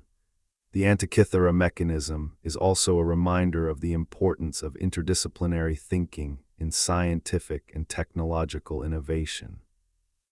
The device could not have been built by an astronomer alone, or by an engineer alone, or by a mathematician alone. It required the integration of knowledge from multiple fields: observational astronomy, mathematical modeling, mechanical engineering, and precision metalworking. The mechanism is a product of collaboration and synthesis, a device that brings together different kinds of knowledge in a new and powerful way. This interdisciplinary approach is characteristic of the best science and engineering in every era, and the Antikythera mechanism shows us that it was already being practiced more than 2,000 years ago. Let us pause for a moment and consider what it would have been like to use the Antikythera mechanism. Imagine yourself in the 2nd or 1st century BCE. You are a scholar, perhaps, or a wealthy patron of the sciences, or a priest responsible for maintaining the calendar and scheduling religious festivals. You sit in a study or a temple, the afternoon light slanting through a window, and before you on a table sits a wooden box about the size of a large book. You open the lid and see the bronze face of the mechanism, with its dials, pointers, and inscriptions. You know what each dial represents: the zodiac, the calendar, the moon, the sun, the eclipses, the games. You grasp the small bronze crank on the side of the box and begin to turn it. As you turn the crank, the pointers begin to move. The sun pointer advances smoothly around the zodiac dial, passing through the signs of the zodiac one by one. The moon pointer moves faster, overtaking the sun, showing the moon's monthly cycle of phases. Inside the mechanism, you can hear the soft, clicking sound of bronze gears meshing, a sound that must have seemed almost magical to ancient ears. You turn the crank forward, advancing the date. You see the Metonic dial on the back of the device creeping along its spiral path, tracking the 19-year cycle. You check the Saros dial and see an inscription indicating that a lunar eclipse will occur next month. You note the details: the eclipse will begin in the evening, and the moon will turn a dark red. You record this information for the use of the priests and astrologers. You check the game's dial and confirm that the Olympic Games will take place this summer. You calculate the position of Jupiter and note that it is currently in the sign of Leo.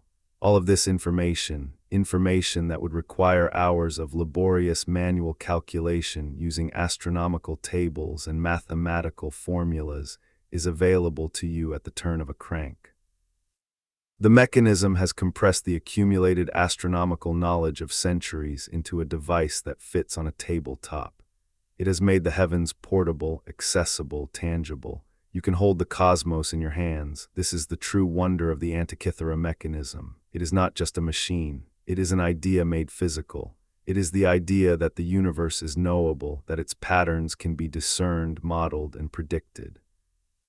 It is the idea that human beings, through observation, reason, and craftsmanship, can build devices that mirror the workings of nature itself. This idea, which seems obvious to us today, was revolutionary in the ancient world. It is the foundation of all science and all technology, and the Antikythera mechanism is its oldest known physical expression. As we approach the end of this first part of our exploration, let us take stock of what we have learned. We have traced the story of the Antikythera mechanism from its discovery by sponge divers in 1900 through the decades of neglect and skepticism to the groundbreaking research of Derek de Solla Price and the Antikythera Mechanism Research Project. We have explored the intellectual and cultural context in which the mechanism was created, the extraordinary achievements of Hellenistic science and engineering, and the deep roots of the mechanism's astronomical knowledge in Babylonian and Greek traditions. We have examined the mechanism's functions, from its tracking of the sun and moon to its prediction of eclipses to its display of the schedule of the great Pan-Hellenic games. We have marveled at the craftsmanship of its creators, who cut precise gear teeth in bronze using only hand tools, and we have pondered the mystery of why this technology apparently disappeared for more than 1,000 years. But there is much more to discover. In the second part of this documentary, we will explore the latest research on the Antikythera mechanism, including cutting-edge efforts to reconstruct the device's planetary displays and to decipher the remaining inscriptions. We will examine the controversial theories that surround the mechanism, from its possible connections to Archimedes to its role in the transmission of astronomical knowledge between cultures. We will look at the modern reconstructions of the mechanism, the painstaking efforts of engineers and scholars to build working replicas that demonstrate the device's capabilities. And we will ask the big questions. What does the Antikythera mechanism tell us about the nature of human ingenuity? What else has been lost from the ancient world that we have not yet found?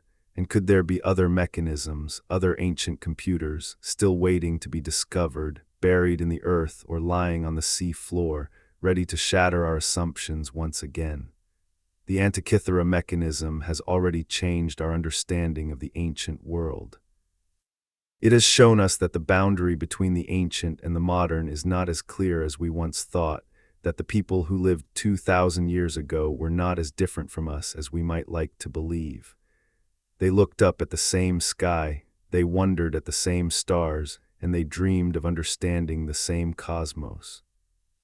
And at least one of them, or one group of them, turned that dream into reality, encoding the heavens in bronze gears and handing us, across the vast gulf of time, a message that we are only now beginning to fully understand. The gears of the Antikythera mechanism have been silent for 2,000 years, but their message is as clear and as powerful as ever. The universe is knowable. The patterns of nature can be discerned and modeled. Human ingenuity has no limits. And the past still has secrets to reveal, 2 millennia of silence, and yet the mechanism speaks. Stand in the halls of the National Archaeological Museum in Athens. Look at the fragments of corroded bronze behind the glass. See the ghost of a gear tooth here, a trace of an inscription there. Know that you are looking at something that should not exist, something that defies every assumption about what the ancient world could achieve. And then ask yourself, if they could build this, what else did they build? What else has been lost? What else is still out there waiting to be found? The Antikythera mechanism is more than an artifact. It is a question posed by the past to the present, and we are still searching for the answer.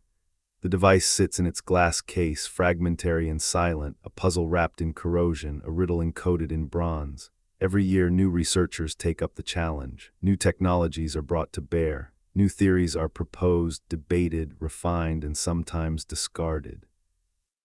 The study of the Antikythera mechanism is a living, dynamic field of research, one that continues to produce surprises and to challenge established ideas. And the story of the mechanism is not just a story about a single artifact. It is a story about the nature of knowledge itself, about how knowledge is created, transmitted, preserved, and lost. It is a story about the fragility of human achievement and the resilience of human curiosity. It is a story about the long, winding, unpredictable path of human progress, with its moments of brilliance and its stretches of darkness, its breakthroughs and its catastrophes, its triumphs and its tragedies. The Antikythera mechanism survived because a ship sank.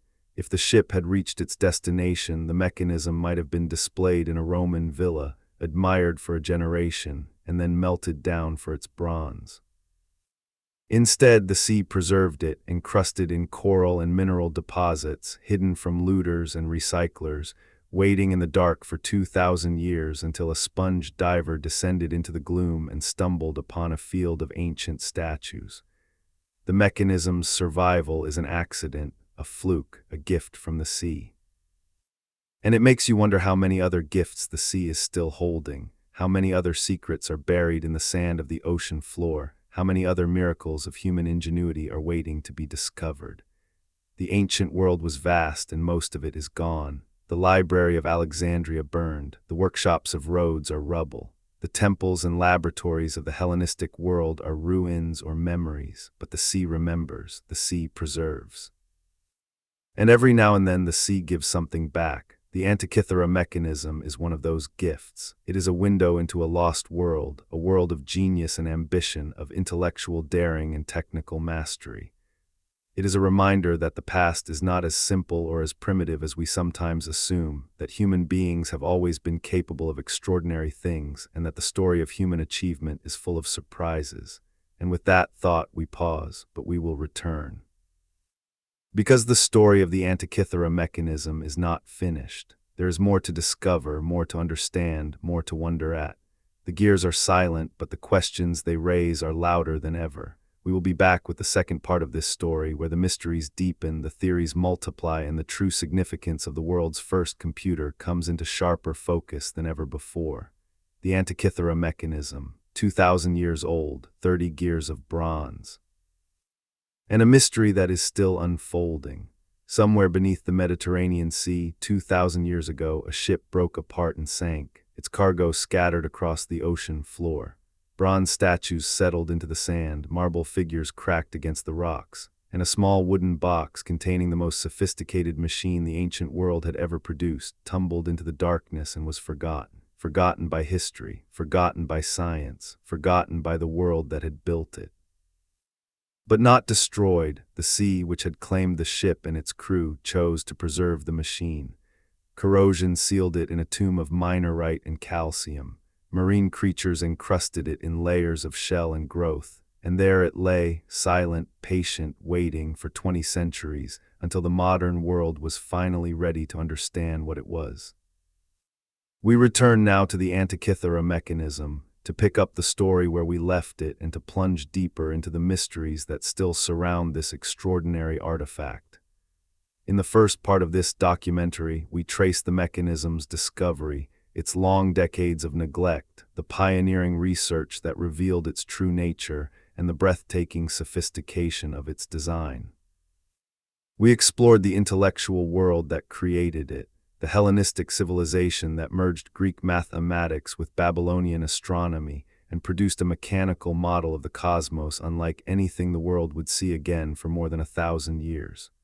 We marveled at its gears, its dials, its inscriptions, and its ability to predict eclipses, track the moon, and display the schedule of the great Pan-Hellenic games. Now we go further. Now we ask the harder questions.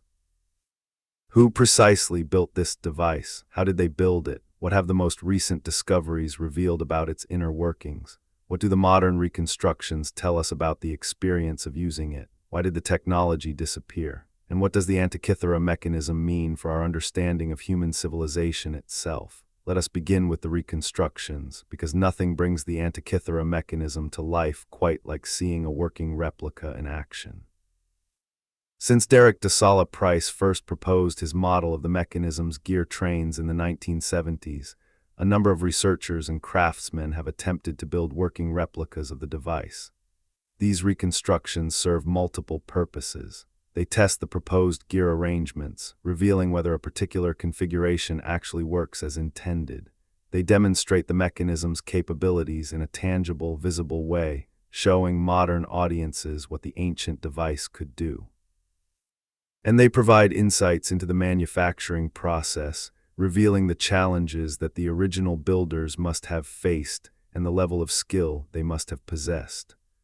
One of the earliest and most influential reconstructions was built by Australian computer scientist and clockmaker Alan Bromley and clockmaker Frank Percival in the 1980s and 90s.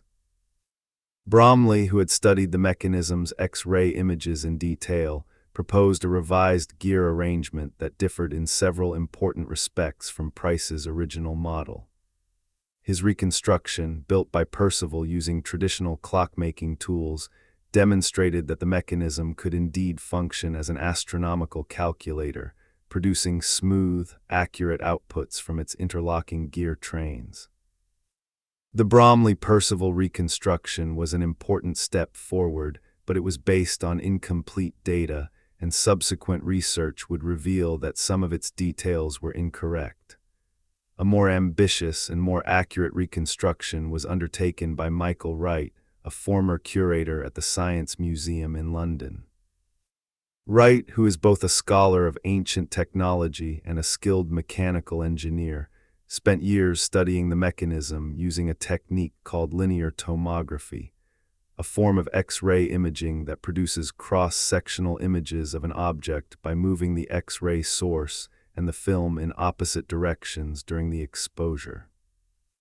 This technique, though less powerful than the computed tomography that would be used later, allowed Wright to see internal details of the mechanism that were not visible in conventional X-ray images. Based on his observations, Wright proposed a significantly revised model of the mechanism's gear trains, including a complete planetary display on the front of the device. Wright's reconstruction, which he built by hand over a period of years, is a stunning piece of craftsmanship. It is a fully functional mechanical device, housed in a wooden case with bronze plates on the front and back, operated by a hand crank on the side. When the crank is turned, pointers on the front dial move smoothly around the zodiac circle, showing the positions of the Sun, Moon, and 5 planets. On the back, the Metonic and Saros dials track their respective cycles, and the eclipse prediction system indicates when solar and lunar eclipses will occur. Wright's reconstruction demonstrates that the mechanism's design is not only theoretically sound but practically workable. The gears mesh smoothly, the pointers move accurately, and the device produces outputs that match real astronomical phenomena with impressive precision. Wright's reconstruction also revealed important details about the mechanism's construction. He found that the gears could be cut using simple hand tools, files, and gravers, guided by dividing plates. He demonstrated that the tolerances required for the gears to mesh properly were achievable with careful handwork, without the need for machine tools or industrial-age technology. He showed that the pin and slot mechanism used to model the lunar anomaly, which had seemed almost impossibly sophisticated to some commentators, was in fact a practical and elegant engineering solution that worked reliably and produced accurate results. Wright's work did more than any other single contribution to establish the Antikythera mechanism as a real, functional, manufacturable device rather than an impossible theoretical construct. But it was the Antikythera Mechanism Research Project, the international collaboration that began its work in the early 2000s, that truly transformed our understanding of the device.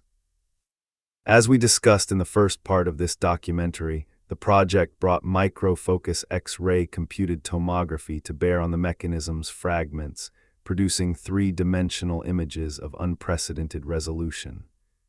These images revealed hidden gears, previously unknown inscriptions, and structural details that had been invisible to all previous researchers. The project's findings, published in a series of landmark papers beginning in 2006, rewrote the history of the Antikythera mechanism and established it as one of the most intensively studied artifacts in the history of archaeology. One of the most significant findings of the research project concerned the back dials of the mechanism. Price had proposed that the back of the device featured 2 main dials, but the details of their arrangement and function were unclear. The CT scans revealed that both back dials were spiral in form, with pointers that tracked along the spirals as the crank was turned. The upper spiral, with 5 turns, represented the Metonic cycle of 235 lunar months. The lower spiral, with 4 turns, represented the Saros cycle of 223 lunar months. Each spiral was divided into cells, one for each month, and the cells on the Saros dial contained tiny inscriptions, just a millimeter or two in height, indicating whether an eclipse was predicted for that month and providing details about the eclipse's characteristics. The decipherment of these tiny inscriptions was one of the most painstaking and rewarding aspects of the research project's work. The inscriptions were written in ancient Greek, using abbreviations and symbols that had to be decoded through comparison with known ancient astronomical texts and practices.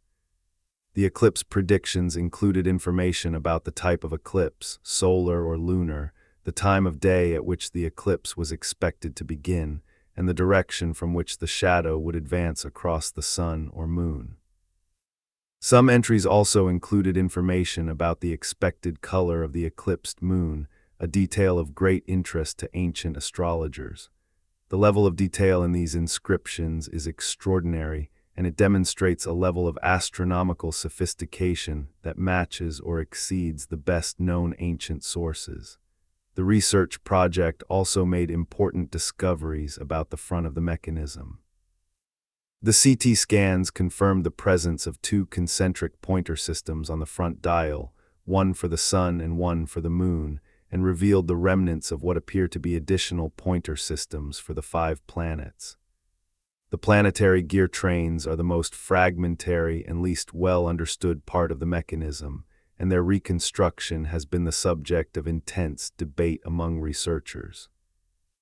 Several different proposals have been put forward, each based on a different interpretation of the fragmentary evidence, and the debate is far from settled. The most ambitious attempt to reconstruct the planetary gear trains was published in 2021 by a team led by Tony Freeth of University College London. Freeth and his colleagues proposed a complete model of the front display of the mechanism, incorporating gear trains for all 5 known planets, as well as the sun and moon.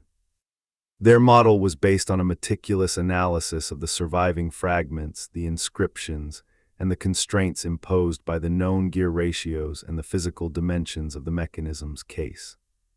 The result was a breathtakingly complex design, with nested concentric rings on the front dial displaying the positions of the celestial bodies against the zodiac, and an intricate network of epicyclic gear trains inside the mechanism, driving the planetary pointers. Freeth's reconstruction was published in the journal Scientific Reports, a publication of the Nature Group, and it attracted worldwide attention. The model proposed a total of at least 61 gears, far more than Price's original estimate of 30, arranged in a configuration of extraordinary ingenuity. Some of the gears in the proposed reconstruction have never been directly observed in the fragments. Their existence is inferred from the mechanical requirements of the gear trains and the constraints imposed by the surviving evidence. This has led to legitimate scientific debate about whether the reconstruction is correct in all its details or whether it goes beyond what the evidence can support. But even Freeth's critics acknowledge that the general outlines of his proposal are plausible, and that the mechanism almost certainly included planetary displays of some kind. The question of the planetary displays is important because it goes to the heart of what the Antikythera mechanism was designed to represent. If the mechanism displayed only the sun and moon, it would be an impressive but somewhat limited astronomical calculator. But if it displayed all 5 visible planets as well, it was something much more ambitious. A complete mechanical model of the cosmos, a device that showed the entire visible solar system in motion. This would make it not just a calculator but an orrery, a mechanical model of the heavens, of a kind that would not be seen again until the elaborate clockwork orreries of the 17th and 18th centuries in Europe. The concept of a mechanical model of the cosmos has deep philosophical roots in the Greek tradition. As we discussed in the first part of this documentary, Plato described the cosmos as a divine machine, and Aristotle proposed a system of nested rotating spheres to explain the motions of the celestial bodies. The Stoic philosophers, who were particularly influential in the Hellenistic period, believed that the cosmos was a living, rational organism, governed by an all-pervading divine reason, the logos that manifested itself in the orderly motions of the heavens. For the Stoics, building a mechanical model of the cosmos was not merely an engineering exercise. It was an act of philosophical devotion, a way of comprehending and participating in the divine order of nature. Cicero, who was deeply influenced by Stoic philosophy, made this point explicitly in his writings. Describing the celestial mechanisms built by Archimedes and Posidonius, Cicero argued that these devices demonstrated the existence of a divine intelligence governing the universe. If human beings could build machines that replicated the motions of the heavens, Cicero reasoned, then surely the heavens themselves must be the product of an intelligence far greater than any human mind. The mechanical model was proof of the cosmic model. The orrery was evidence for God. This philosophical context helps explain why someone in the ancient world would go to the extraordinary effort and expense of building a device like the Antikythera Mechanism. It was not just a practical tool, although it certainly had practical applications. It was a philosophical statement, a technological expression of a worldview that saw the cosmos as orderly, rational, and comprehensible. Building the mechanism was a way of demonstrating that human reason could grasp the workings of the universe, that the patterns of the heavens could be captured in bronze, and that the boundary between the divine and the human was not as impassable as it might seem. This philosophical dimension of the mechanism is often overlooked in popular accounts, which tend to focus on the device's technical features and its status as a first computer. But the philosophical context is essential to understanding why the mechanism was built and what it meant to its creators. The Antikythera Mechanism is not just a machine.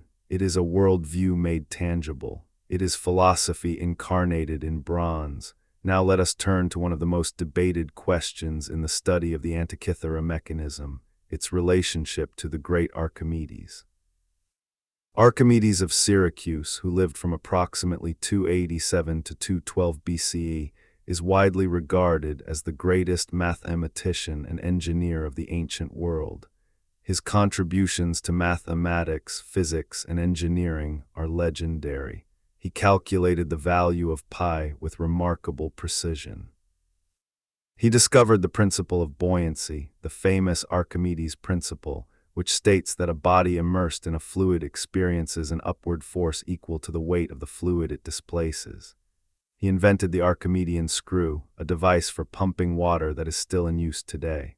He designed war machines, including catapults and giant mirrors, that defended Syracuse against the Roman siege. And according to ancient sources, he built mechanical devices that modeled the motions of the heavens.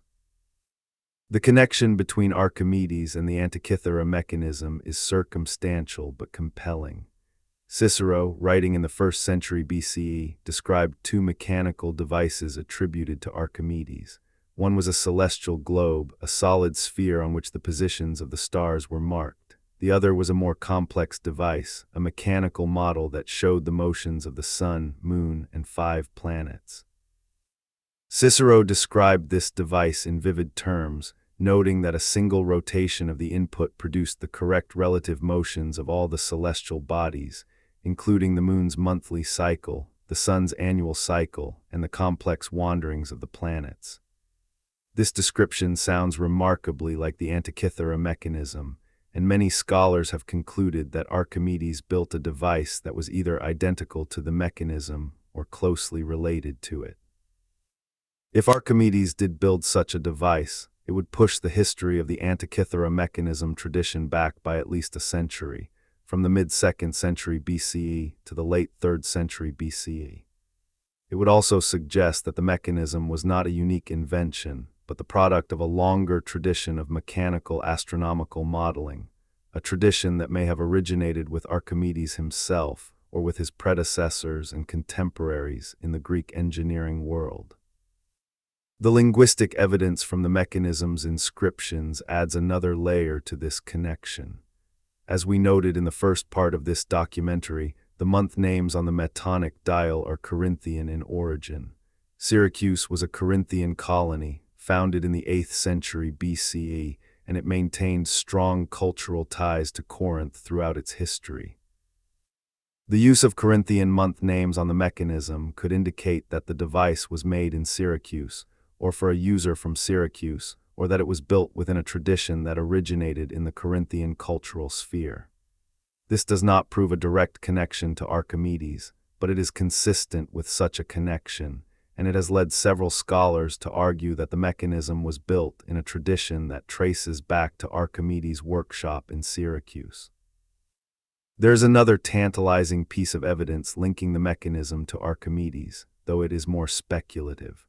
Archimedes is known to have written a treatise on the construction of celestial spheres, a work that is now lost. If this treatise described the principles of geared astronomical mechanisms, it could have served as a manual for later builders, providing the theoretical and practical knowledge needed to construct devices like the Antikythera Mechanism. The loss of this treatise, along with so much of Archimedes' written work, is one of the great tragedies of ancient intellectual history. If it survived, it might answer many of the questions that still surround the mechanism, but we must be cautious about attributing the Antikythera Mechanism to Archimedes. The mechanism itself dates to the 2nd century BCE, at least 70 years after Archimedes' death. Even if Archimedes originated the tradition, the surviving mechanism is the work of a later generation of builders who may have modified, improved, or completely redesigned the original concept. The mechanism may owe a debt to Archimedes, but it is not his creation. It is the creation of someone else, someone whose name has been lost, someone who stood on the shoulders of giants and built something extraordinary. The question of who that someone was remains one of the great unsolved mysteries of ancient history. We have names: Hipparchus, Posidonius, Geminus of Rhodes. We have places: Rhodes, Syracuse, Corinth, Alexandria. We have fragments of evidence, linguistic clues, astronomical models, literary references. But we do not have a definitive answer. The builder of the Antikythera Mechanism remains anonymous, a phantom genius whose greatest creation survives but whose identity does not. This anonymity is itself a commentary on the nature of ancient craftsmanship. The ancient world did not always celebrate its engineers and artisans the way it celebrated its philosophers, poets, and generals. The people who built things, who worked with their hands, who turned abstract ideas into physical reality, were often considered inferior to the people who worked with their minds. The builder of the Antikythera Mechanism may have been a slave, a freedman, or a modest artisan, someone whose social status did not warrant mention in the historical record, even though their technical achievement was unparalleled. This raises an important point about the social context of ancient technology. The Hellenistic world was a society built on slavery. Much of the manual labor, including skilled craftsmanship and metalworking, was performed by enslaved people or by freedmen of low social status. The astronomer who designed the gear trains of the Antikythera Mechanism may have been a respected scholar, a man of education and standing, but the craftsman who cut the gears and assembled the device may have been a person with no social standing at all, a person whose name was never recorded, whose skill was never acknowledged, whose contribution to one of the greatest technological achievements in human history was never recognized. If this is true, it is a profound injustice, and it reminds us that the history of technology is not only a history of ideas, but also a history of labor, skill, and the unrecognized contributions of ordinary people. Let us now turn to one of the most fascinating and controversial aspects of the Antikythera Mechanism's story, the question of why the technology disappeared.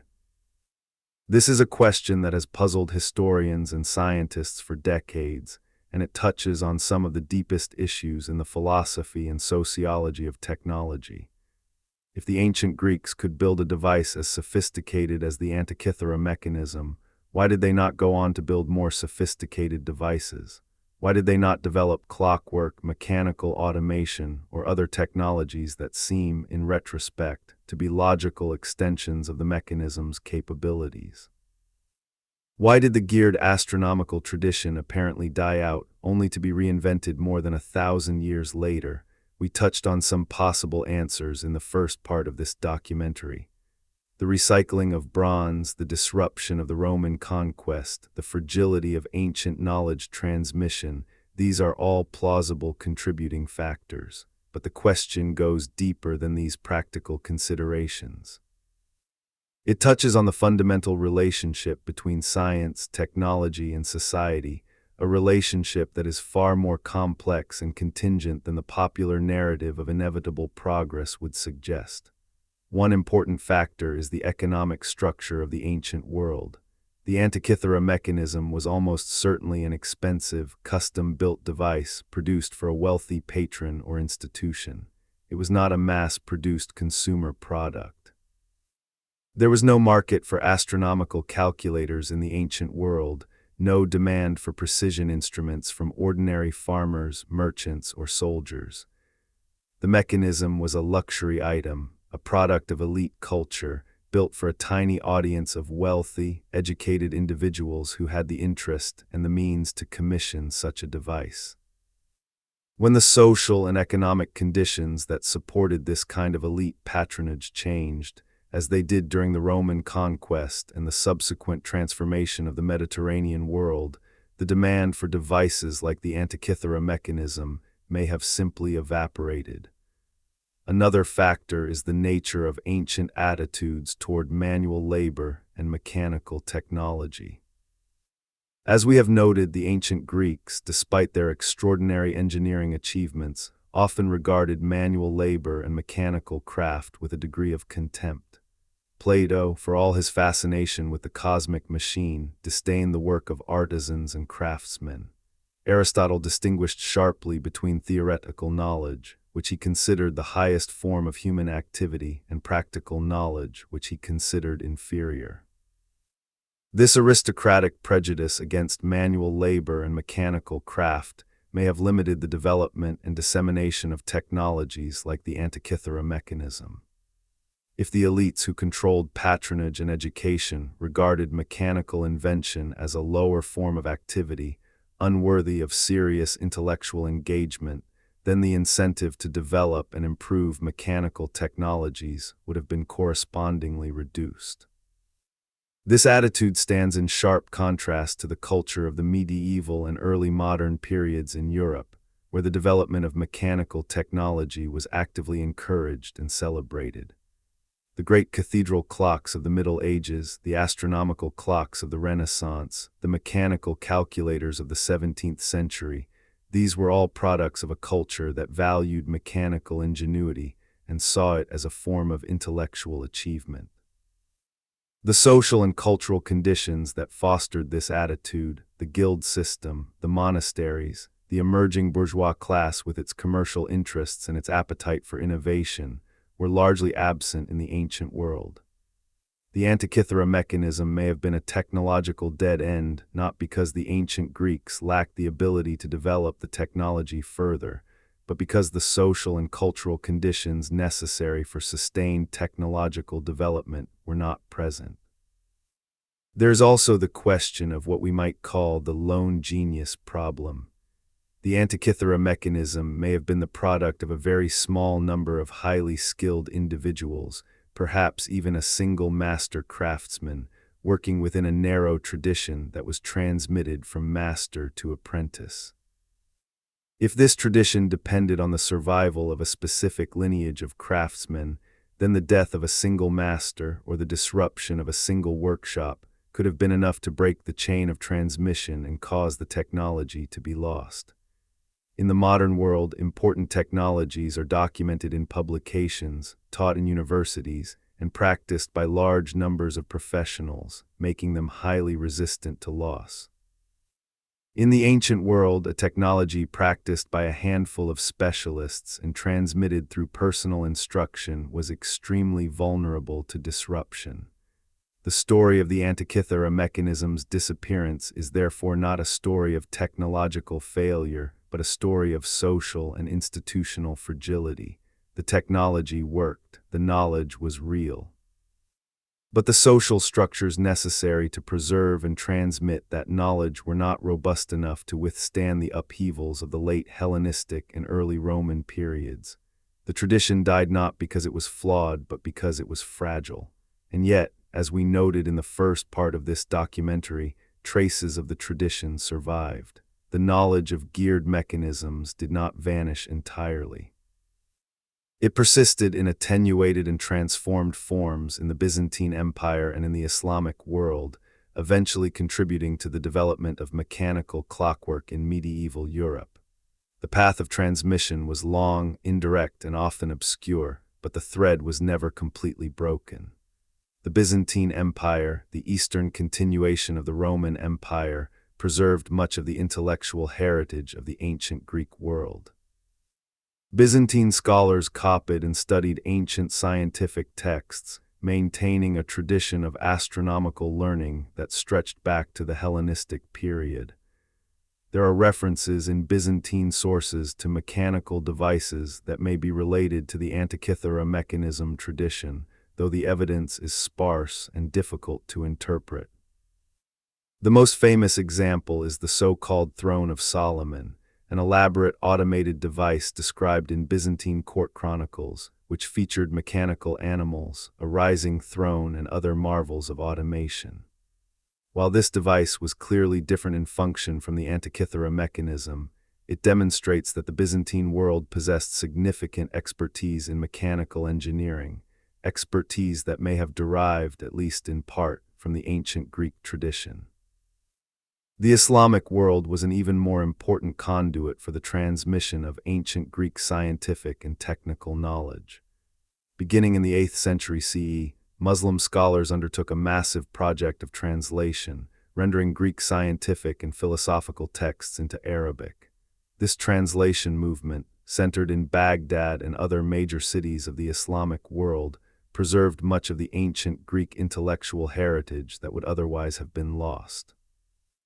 Among the texts translated were the astronomical works of Ptolemy, Hipparchus, and other Greek astronomers, works that contained the theoretical knowledge underlying the Antikythera mechanism's design.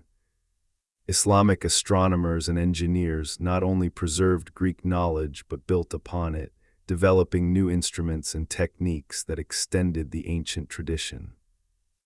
The astrolabe, an instrument for measuring the positions of celestial bodies, was refined and improved by Islamic astronomers and became one of the most important scientific instruments of the medieval world. Some Islamic astrolabes incorporated geared mechanisms, a feature that may reflect the influence of the ancient Greek geared astronomical tradition. The most famous example is a geared astrolabe described by al-Biruni in the 11th century, which used a system of gears to reproduce the relative motions of the sun and moon. Al-Biruni's device is significantly simpler than the Antikythera mechanism, but it shares the fundamental concept of using gears to model astronomical phenomena, and it may represent a survival of the ancient tradition. The great Islamic engineer al-Jazari, working in the 12th and 13th centuries, designed and built a remarkable array of automated devices, including water clocks, musical automata, and mechanical servants. Al-Jazari's work demonstrates a sophisticated understanding of gears, cams, levers, and other mechanical components, and his devices represent the most advanced mechanical engineering of the medieval period. While al-Jazari's devices are different in purpose and design from the Antikythera mechanism, they share a common intellectual heritage, a tradition of mechanical ingenuity that stretches back through the Islamic world, through Byzantium, to the workshops of Hellenistic Greece. The transmission of this knowledge from the Islamic world to medieval Europe is one of the great stories of intellectual history. Through the translation of Arabic texts into Latin, through the cultural exchanges that took place in the borderlands between Christendom and Islam, and through the movement of scholars, merchants, and travelers across the Mediterranean, the scientific and technical knowledge of the ancient and Islamic worlds was gradually absorbed into European culture. The development of mechanical clockwork in Europe, beginning in the 13th century, was the culmination of this long process of transmission and transformation. The great cathedral clocks of the Middle Ages, with their intricate gear trains and astronomical displays, are the direct descendants, in a very real sense, of the Antikythera mechanism. This genealogy of gears, stretching from ancient Greece through Byzantium and the Islamic world to medieval Europe, is one of the most remarkable stories in the history of technology. It shows us that technological development is not a matter of independent invention in isolated cultures, but a process of transmission, adaptation, and reinvention across cultures and centuries.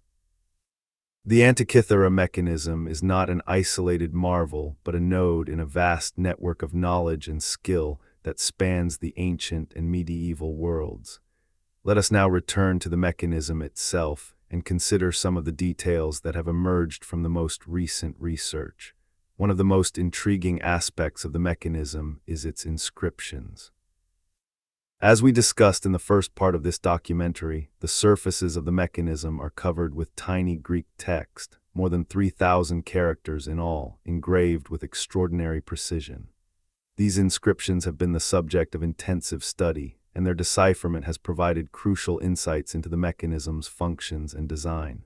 The inscriptions can be divided into several categories. Some are labels, identifying the various dials, pointers, and displays on the mechanism. Others are astronomical data, such as the eclipse predictions on the Saros dial. Still others appear to be instructions for using the device, explaining how to turn the crank, how to read the dials, and how to interpret the outputs. These instructional inscriptions are particularly interesting because they give us a glimpse of how the mechanism was actually used in practice. One of the instructional passages describes the front dial display, explaining that the pointers show the positions of the sun and moon in the zodiac, and that the user can determine the date by reading the position of the sun pointer against the calendar scale. Another passage describes the eclipse prediction system, explaining how to read the Saros dial and interpret the eclipse glyphs. A third passage appears to describe the planetary displays, though the text is fragmentary and difficult to read. These instructions were clearly intended for a user who was not necessarily an expert astronomer, someone who needed to be told how to operate the device and interpret its outputs.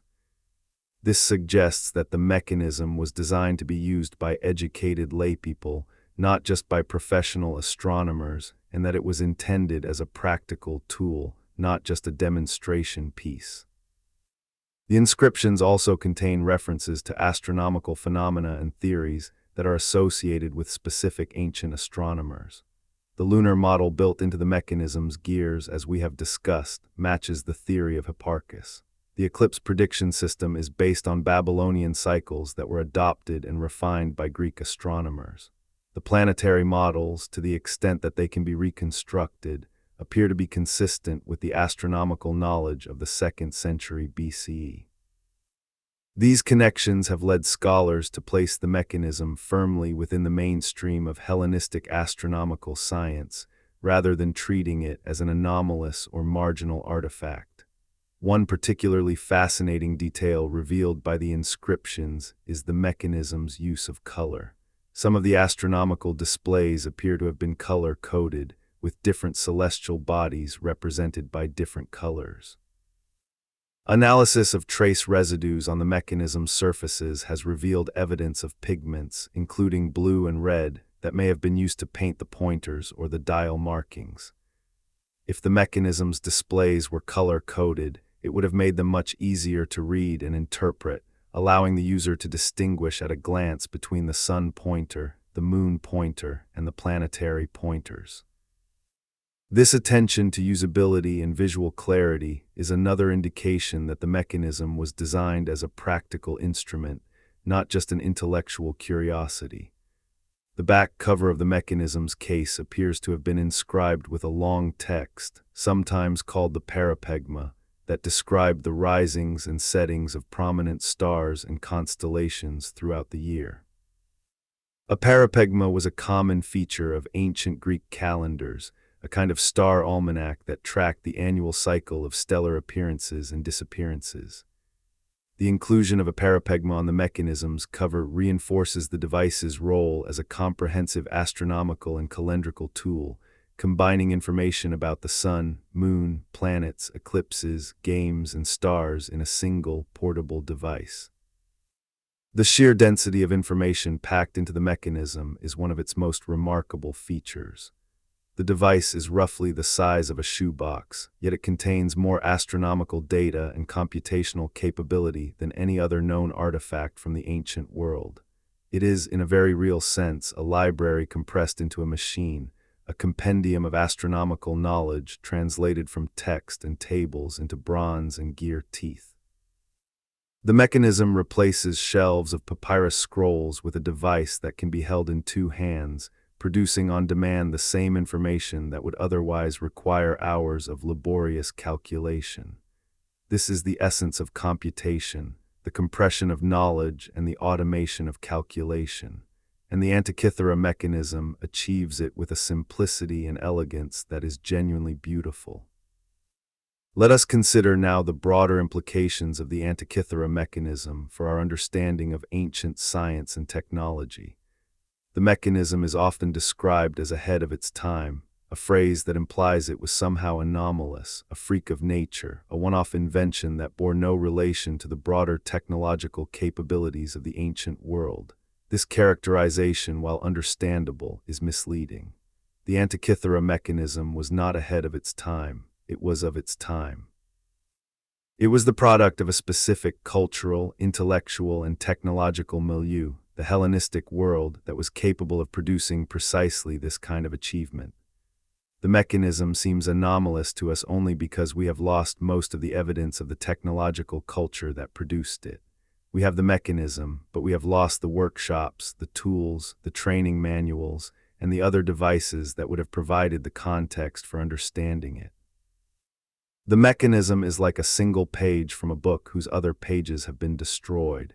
It gives us a glimpse of a larger story, but only a glimpse. This point is crucial because it affects how we interpret the significance of the mechanism. If we treat it as a unique, anomalous artifact, we are led to wonder how such a thing could possibly have been created, and we may be tempted to resort to exotic explanations, lost civilizations, alien intervention, or other fantasies. But if we understand it as the product of a broader technological culture, a culture that we know from other evidence was capable of sophisticated engineering, then the mechanism becomes, if not expected, at least comprehensible. It is extraordinary, yes, but it is not impossible. It is the peak of a tradition, not a bolt from the blue. This brings us to one of the most sensitive and most important aspects of the Antikythera mechanism's story, its relationship to fringe theories and pseudoscientific claims. The mechanism has been a magnet for alternative history theorists, conspiracy theorists, and proponents of various fringe ideas. Some have claimed that the mechanism is evidence of a lost advanced civilization that predated the known ancient world. Others have suggested that it was built with the help of extraterrestrial beings. Still others have argued that the mechanism demonstrates the existence of time travelers or interdimensional visitors who provided the ancient Greeks with advanced technology. These claims are, without exception, unfounded. There is no evidence whatsoever that the Antikythera mechanism was built by anyone other than the people of the Hellenistic Greek world. Every aspect of the device, its materials, its manufacturing techniques, its astronomical models, its inscriptions, its calendar systems, is consistent with what we know of Hellenistic science and technology. The mechanism is remarkable, but it is not inexplicable. It is the product of human ingenuity, operating within a specific cultural and intellectual context, using materials and techniques that were available in the ancient world. The appeal of fringe theories about the Antikythera mechanism is understandable. The device is so sophisticated, so unexpected, so seemingly out of place in the ancient world that it is tempting to invoke extraordinary explanations. But the real story is far more interesting than any fringe theory. The real story is that ordinary human beings, using the knowledge and skills available to them, created something extraordinary. The real story is that human ingenuity is capable of feats that we would never have predicted, that the history of technology is full of surprises, and that our assumptions about the limitations of past cultures are often wrong. The real story, in other words, is more wonderful than any fantasy, because it is true. The Antikythera Mechanism is also a powerful reminder of how much we have lost from the ancient world. The mechanism is the only surviving example of its kind, but as we have discussed, it was almost certainly not the only such device ever built. If we have lost all but one of these mechanisms, what else have we lost? What other technologies, what other inventions, what other achievements of ancient ingenuity have vanished without a trace? Consider the Library of Alexandria, the greatest repository of knowledge in the ancient world. The library is believed to have contained hundreds of thousands of scrolls, covering every subject from mathematics and astronomy to medicine, philosophy, literature, and engineering. The vast majority of these scrolls have been lost, destroyed by fire, neglect, or deliberate destruction over the centuries. We know the titles of some of the lost works from references in surviving texts, but the works themselves are gone. Among the known losses are the complete works of many Greek scientists and engineers, including most of the writings of Archimedes, Hipparchus, and other key figures in the development of ancient science and technology. If these works survived, they might provide the context we need to understand the Antikythera Mechanism, revealing the theoretical foundations, the design principles, and the manufacturing techniques that went into its creation. The loss of ancient knowledge is not just a matter of individual texts or artifacts. It is a loss of entire traditions of thought and practice, of ways of understanding the world and of making things that were developed over centuries and lost in a matter of decades. The Antikythera Mechanism is a tangible reminder of this loss, a physical object that embodies a tradition of knowledge that has otherwise vanished. It is, in a sense, a survivor, a lone witness to a world of ideas and achievements that we can only dimly imagine. This sense of loss is one of the most powerful emotions evoked by the Antikythera Mechanism. When you look at the corroded fragments in their glass case, you are not just looking at a machine. You are looking at a lost world, a world where human beings understood the heavens with a depth and precision that we did not know was possible. A world where craftsmen could build machines of astonishing sophistication using nothing more than hand tools and human skill. A world that was destroyed not by any single catastrophe, but by the slow, relentless erosion of time, war, neglect, and indifference. The mechanism survived by accident, preserved by the sea that claimed the ship that carried it. Everything else is gone, but the story of the Antikythera Mechanism is not only a story of loss.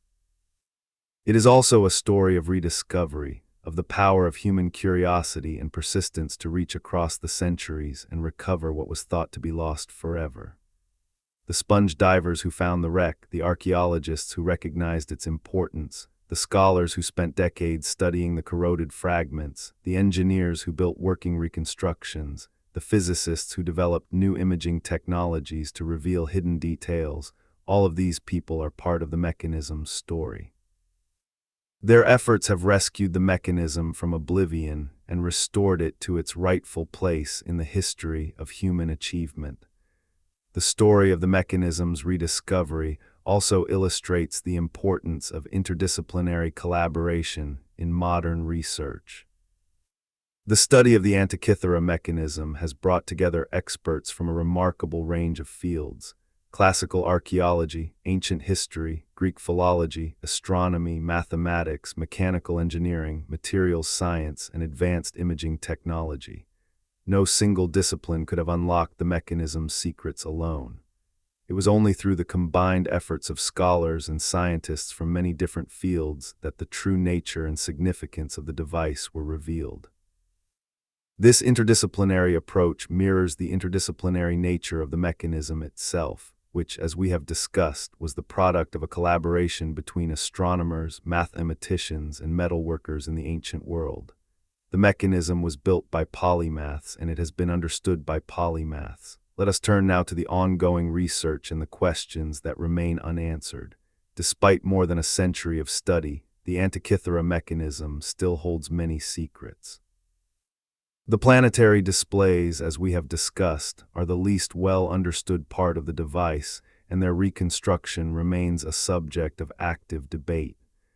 The precise gear ratios used for the planetary gear trains have not been definitively established, and different research groups have proposed different configurations. New imaging techniques, including advanced forms of CT scanning and surface analysis, may reveal additional details in the coming years, but for now, the planetary displays remain an open question. Another unresolved question is the exact purpose and context of the mechanism's use. Was it a tool for professional astronomers, used in a research context to calculate and verify astronomical predictions? Was it a teaching device used to demonstrate the principles of astronomy to students? Was it a display piece built to impress a wealthy patron or to adorn a temple? Was it a practical instrument used by navigators, calendar keepers, or astrologers for everyday purposes? The truth may be that it served multiple purposes simultaneously, as a scientific instrument, a teaching tool, a display piece, and a practical calculator. But the evidence is insufficient to determine the precise balance of these functions. The question of how many similar devices were built in antiquity is also unresolved. As we have discussed, the literary evidence suggests that multiple devices of this type existed, and the recycling of bronze ensures that most physical evidence would have been destroyed. It is possible that dozens or even hundreds of such devices were built during the Hellenistic period, in workshops on Rhodes, in Syracuse, in Alexandria, and perhaps in other cities as well. Each device may have been slightly different, tailored to the needs and preferences of its intended user, with different calendar systems, different planetary configurations, or different display formats. The Antikythera mechanism may represent just one variant of a diverse family of instruments, much as modern computers come in many different configurations and models. There is also the question of whether similar devices existed in other ancient cultures. The Babylonians, as we have discussed, were the source of much of the astronomical knowledge encoded in the mechanism, but there is no evidence that the Babylonians built geared mechanical devices. The Chinese, who developed sophisticated astronomical instruments and mechanical clocks in the medieval period, do not appear to have had anything comparable to the Antikythera mechanism in the centuries before the Common Era. The Romans, as we have discussed, were aware of the existence of Greek astronomical mechanisms, as attested by Cicero's writings, but there is no evidence that they built such devices themselves.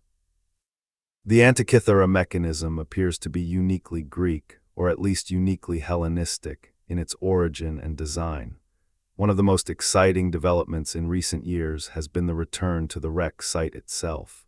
The Antikythera shipwreck has been revisited several times since the original recovery operation in 1900 and 1901, and each new expedition has produced important discoveries. In the 1970s, Jacques Cousteau led an expedition to the site, recovering additional artifacts and confirming the extent of the wreck. In the 2000s and 2010s, a series of new expeditions, using advanced diving technology including rebreathers and robotic submersibles, have explored the site in unprecedented detail. These modern expeditions have recovered additional artifacts, including fragments of bronze and marble statues, pottery, glassware, and human remains. In 2016, a remarkable discovery was announced: the recovery of what appeared to be a human skeleton from the wreck site, one of the oldest human remains ever recovered from an ancient shipwreck. DNA analysis of the bones could potentially reveal information about the origins of the ship's crew or passengers, adding a human dimension to the story of the wreck. Perhaps most intriguingly, the modern expeditions have also recovered fragments of bronze that may belong to additional mechanical devices. If additional pieces of the Antikythera mechanism or of a second mechanism are still lying on the sea floor at the wreck site, their recovery could provide the missing pieces of the puzzle, revealing the planetary gear trains, the complete inscription text, or other features that are currently unknown. The wreck site is large, and only a fraction of it has been thoroughly explored. There may be treasures still waiting to be found in the sand and sediment of the Antikythera sea floor. The possibility that more of the mechanism remains to be found is one of the most exciting prospects in modern archaeology. Every new fragment, every new gear, every new inscription could potentially transform our understanding of the device. And the ongoing development of new imaging and analysis technologies means that even the existing fragments may still have secrets to reveal. The study of the Antikythera mechanism is a living, evolving field, and the next breakthrough could come at any time. Let us now consider the Antikythera mechanism in the context of the history of computing. The mechanism is often called the world's first computer, and while this label is somewhat anachronistic, since the ancient Greeks did not think in terms of computation as we understand it, it contains an important truth. The mechanism is the oldest known device that performs automated, complex computation.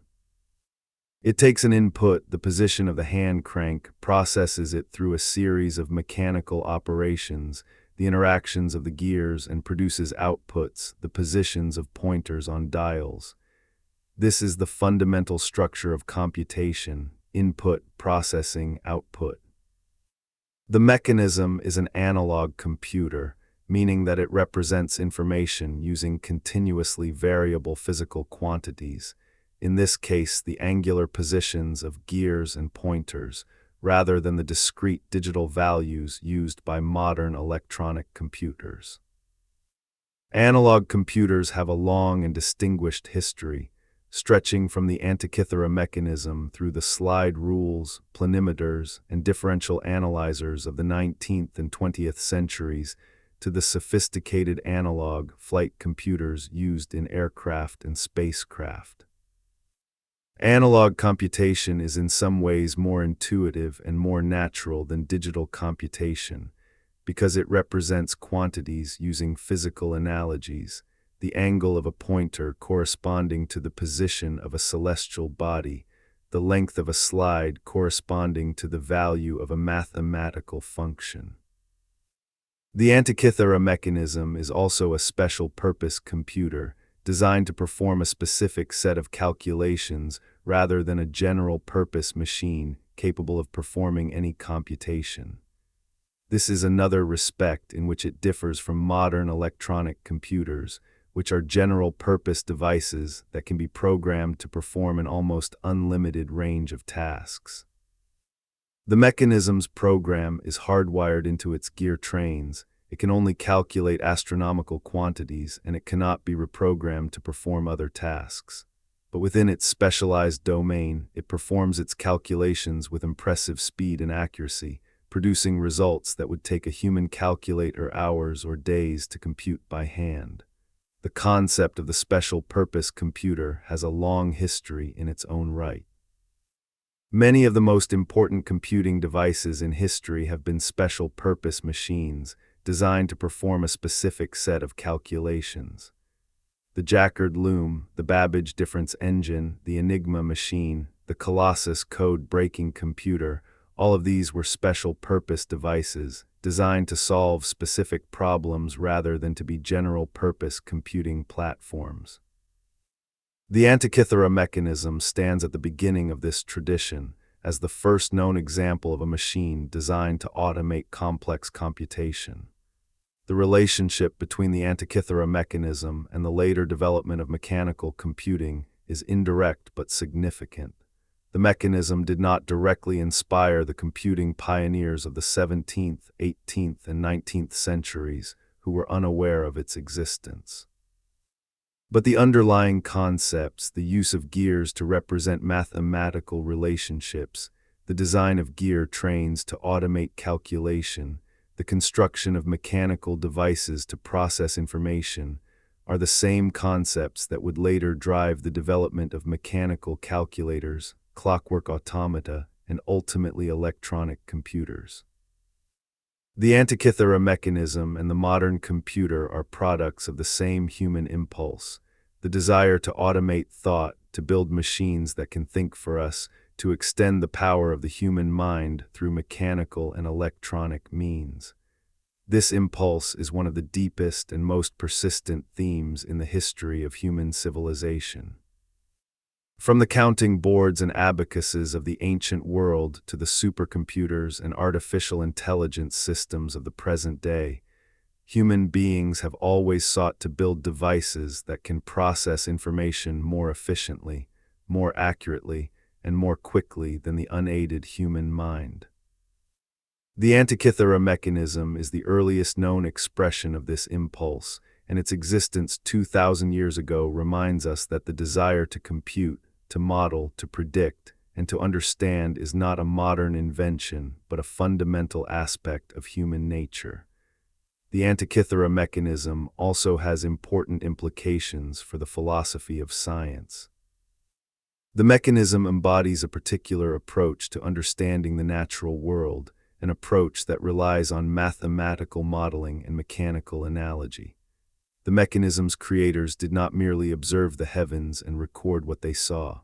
They built a mathematical model of the heavens, expressed in gear ratios and mechanical interactions, and then tested that model by comparing its predictions with actual observations.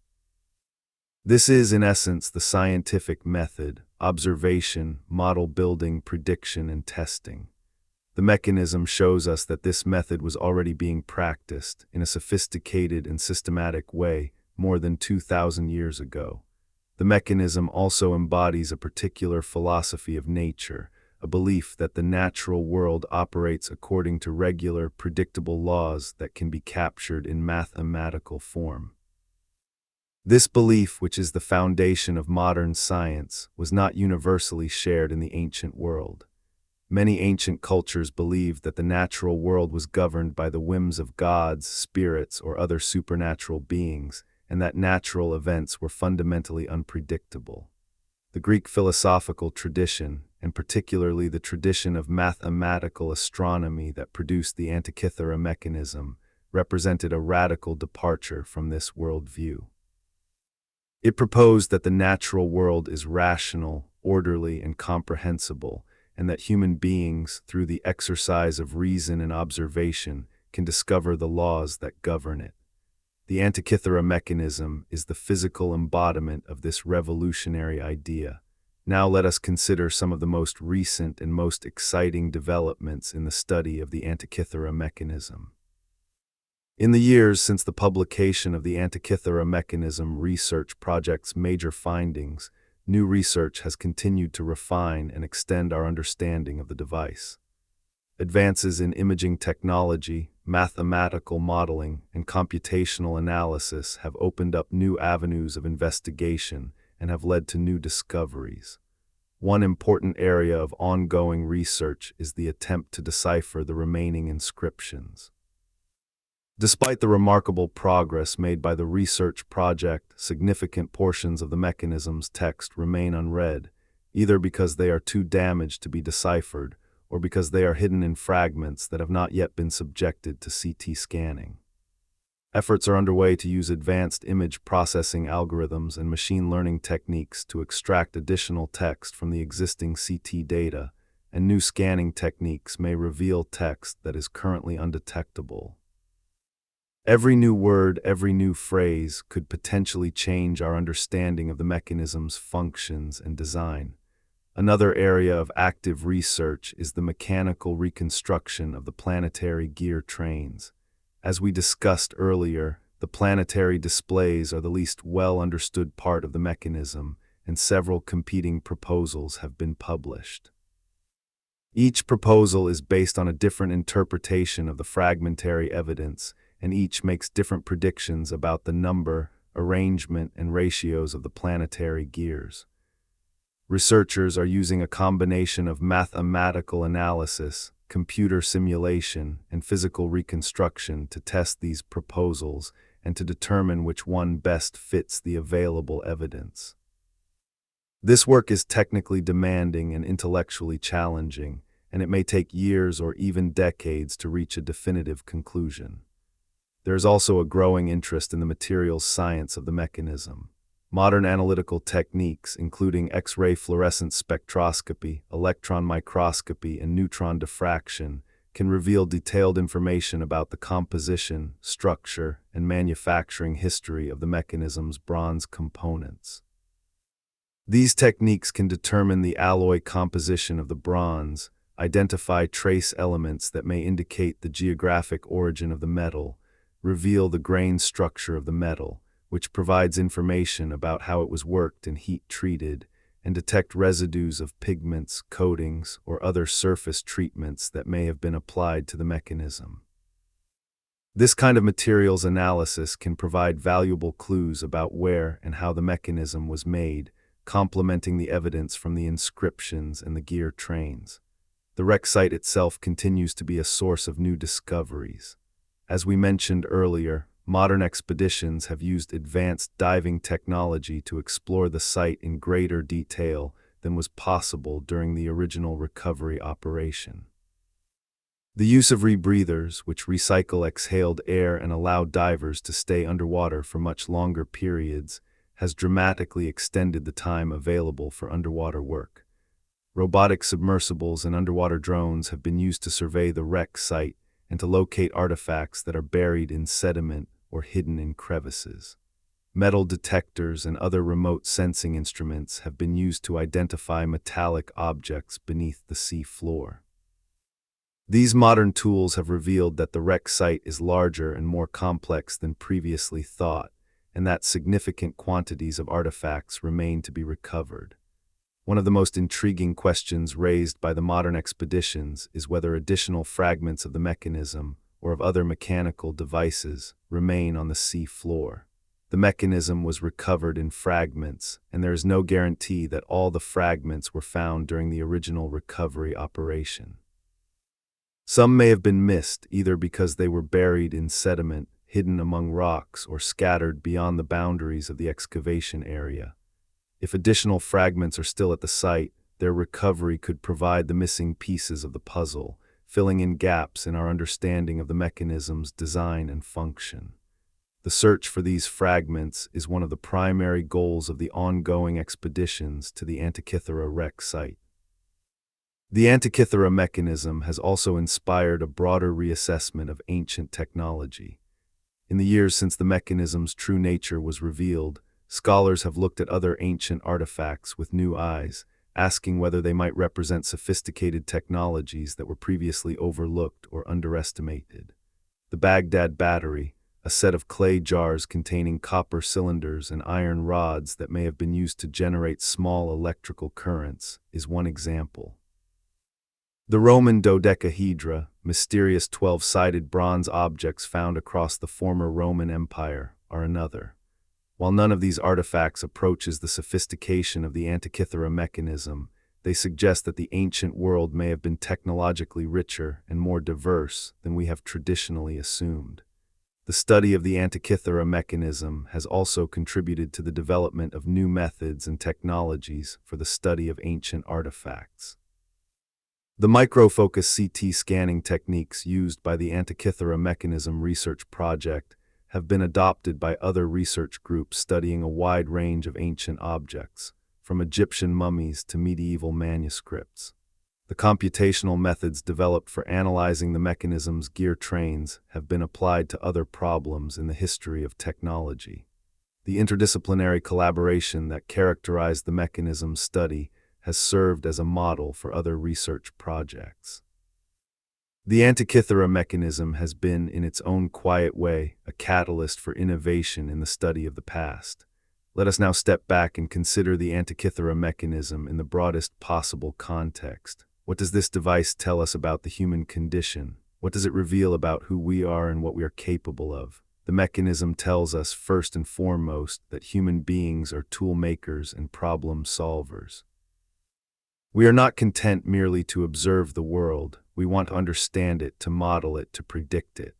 We build tools that extend our senses and our minds, that allow us to see what is invisible and to know what is unknowable. The Antikythera mechanism is one of the earliest and most dramatic examples of this impulse, a device that extends the human mind's ability to track and predict the movements of the heavens. It is a tool for thinking, a machine that augments human cognition, a predecessor of every calculator, computer, and smartphone that has ever been built. The mechanism also tells us that human ingenuity is not bounded by era or culture. The people who built the Antikythera mechanism lived in a world without electricity, without printing, without most of the technologies that we take for granted. Yet they possessed a depth of scientific understanding and a level of mechanical skill that challenges our assumptions about the capabilities of ancient people. The mechanism is a rebuke to the arrogance of the present, a reminder that brilliance is not the exclusive property of any age or civilization. The ancient Greeks were not inferior to us. In some respects, they were our equals, and in the construction of the Antikythera mechanism, they achieved something that we would not match for centuries. The mechanism tells us, too, about the fragility of knowledge. The tradition that produced the Antikythera mechanism flourished for a time and then was lost. The knowledge, the skill, the institutions that supported them all vanished, erased by the tides of history. What survived was a single corroded artifact, preserved by accident in the depths of the sea.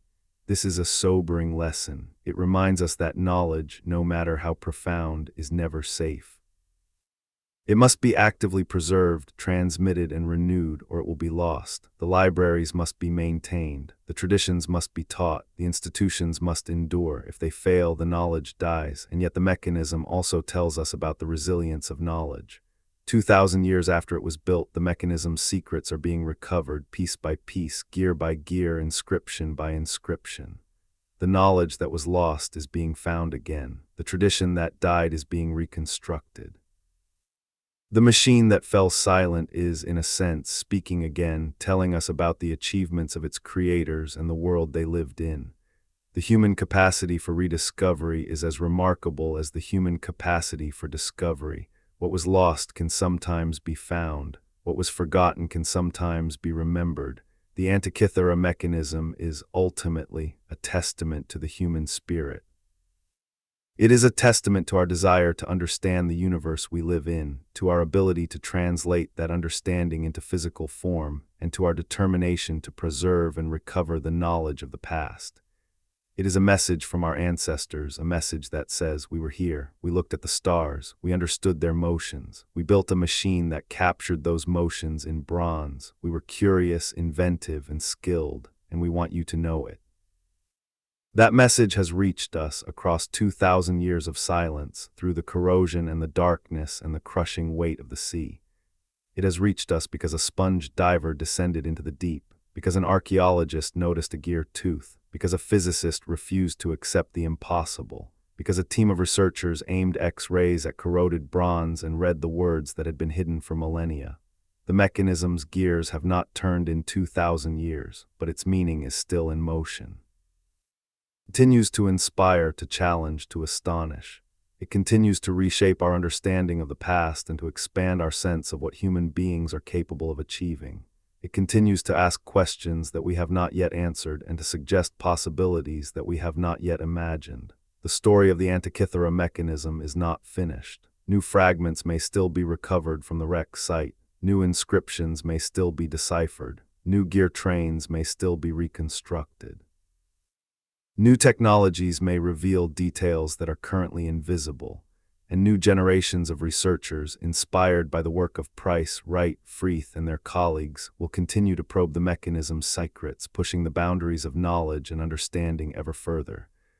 2,000 years ago, someone in the Hellenistic Greek world sat down and designed a machine. They calculated gear ratios, they planned displays, they engraved instructions.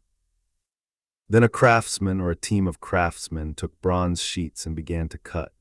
Tooth by tooth, gear by gear, they brought the design to life. They assembled the gears on their shafts, mounted the shafts between the plates, attached the dials and pointers, fitted the whole assembly into a wooden case, and tested it. They turned the crank, the gears moved, the pointers swept across the dials, the sun moved through the zodiac, the moon waxed and waned, the eclipses came and went, the game's dial showed the next Olympics. The cosmos, reduced to bronze, turned in the palm of a hand, and then at some point the machine was placed on a ship. The ship sailed west through the Strait of Antikythera, and somewhere in those treacherous waters the ship went down. The mechanism sank into the deep, and the world forgot that it had ever existed. Until now, the Antikythera mechanism is real, it is here, it is extraordinary, and it changes everything we thought we knew about the ancient world. It tells us that the past was richer, more complex, and more sophisticated than we ever imagined. It tells us that human beings have been building computers, in the most fundamental sense of the word, for at least 2,000 years. It tells us that the desire to understand the cosmos is as old as civilization itself. And it tells us that the greatest discoveries may still be waiting, buried in the earth, lying on the sea floor, or hidden in the pages of unread texts, ready to shatter our assumptions and expand our horizons once again. The mechanism sits in its glass case in the National Archaeological Museum in Athens, 82 fragments of corroded bronze, the remains of what was once the most sophisticated machine on Earth. Visitors walk past it every day. Some glance at it briefly and move on, drawn to the magnificent statues and golden treasures nearby. Others stop and stare, sensing that they are in the presence of something truly remarkable, even if they cannot fully articulate what it is. And a very few, stand before the glass for a long time, studying the fragments, tracing the outlines of the gears, reading the tiny inscriptions, and feeling perhaps a connection that spans 2 millennia. A connection between their own curiosity and the curiosity of the unknown genius who built this machine. A connection between their own desire to understand the world and the desire that drove a Hellenistic craftsman to encode the heavens in bronze. That connection is the most important thing the Antikythera mechanism has to offer. It is more important than the gears, the inscriptions, the eclipse predictions, the planetary displays, the game's dial. It is the connection between human minds across time, the recognition that the people who lived 2,000 years ago were not fundamentally different from us. They asked the same questions we ask. They felt the same wonder we feel. They wanted to understand the universe, and they built machines to help them do it. They were us, and we are them. And the Antikythera mechanism is the bridge between us. The sea gave back one machine, just one. Out of the thousands of artifacts, the hundreds of ships, the countless objects that have sunk beneath the waves of the Mediterranean over the millennia, the sea chose to preserve this one extraordinary device and to deliver it to us at the dawn of a new century, as if to remind us of what we had forgotten. As if to say, look what you were capable of, look what you achieved, look what you lost, and look what you can still discover if you have the courage to dive deep enough. The Antikythera mechanism.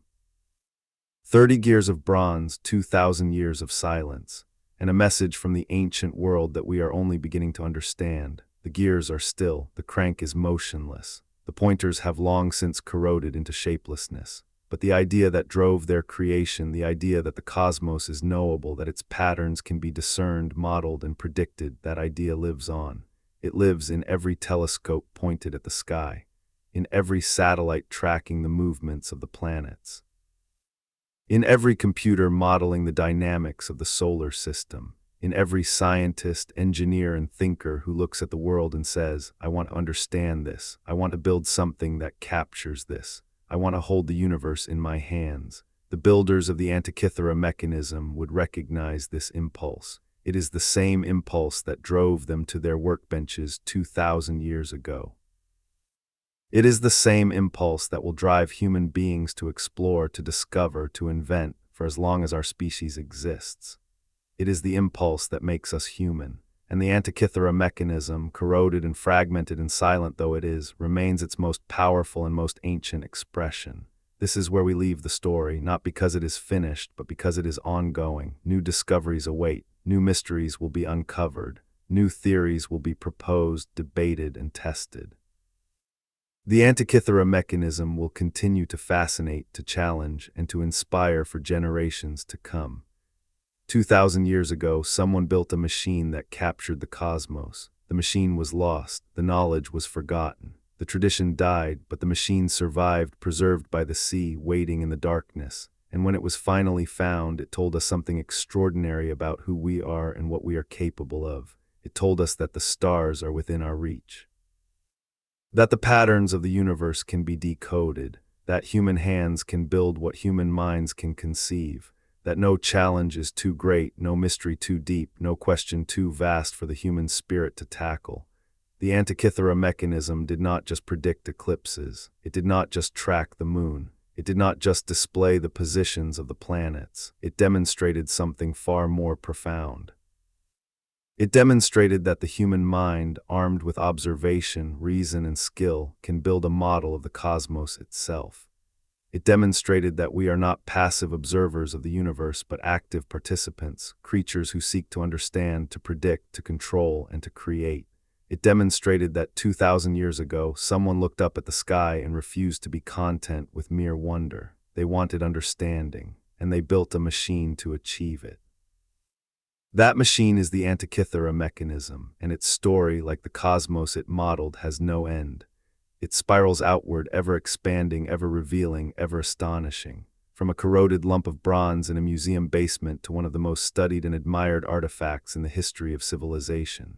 From the darkness of the sea floor to the light of human understanding, from the ancient world to our own, the Antikythera Mechanism, the world's first computer, the impossible machine.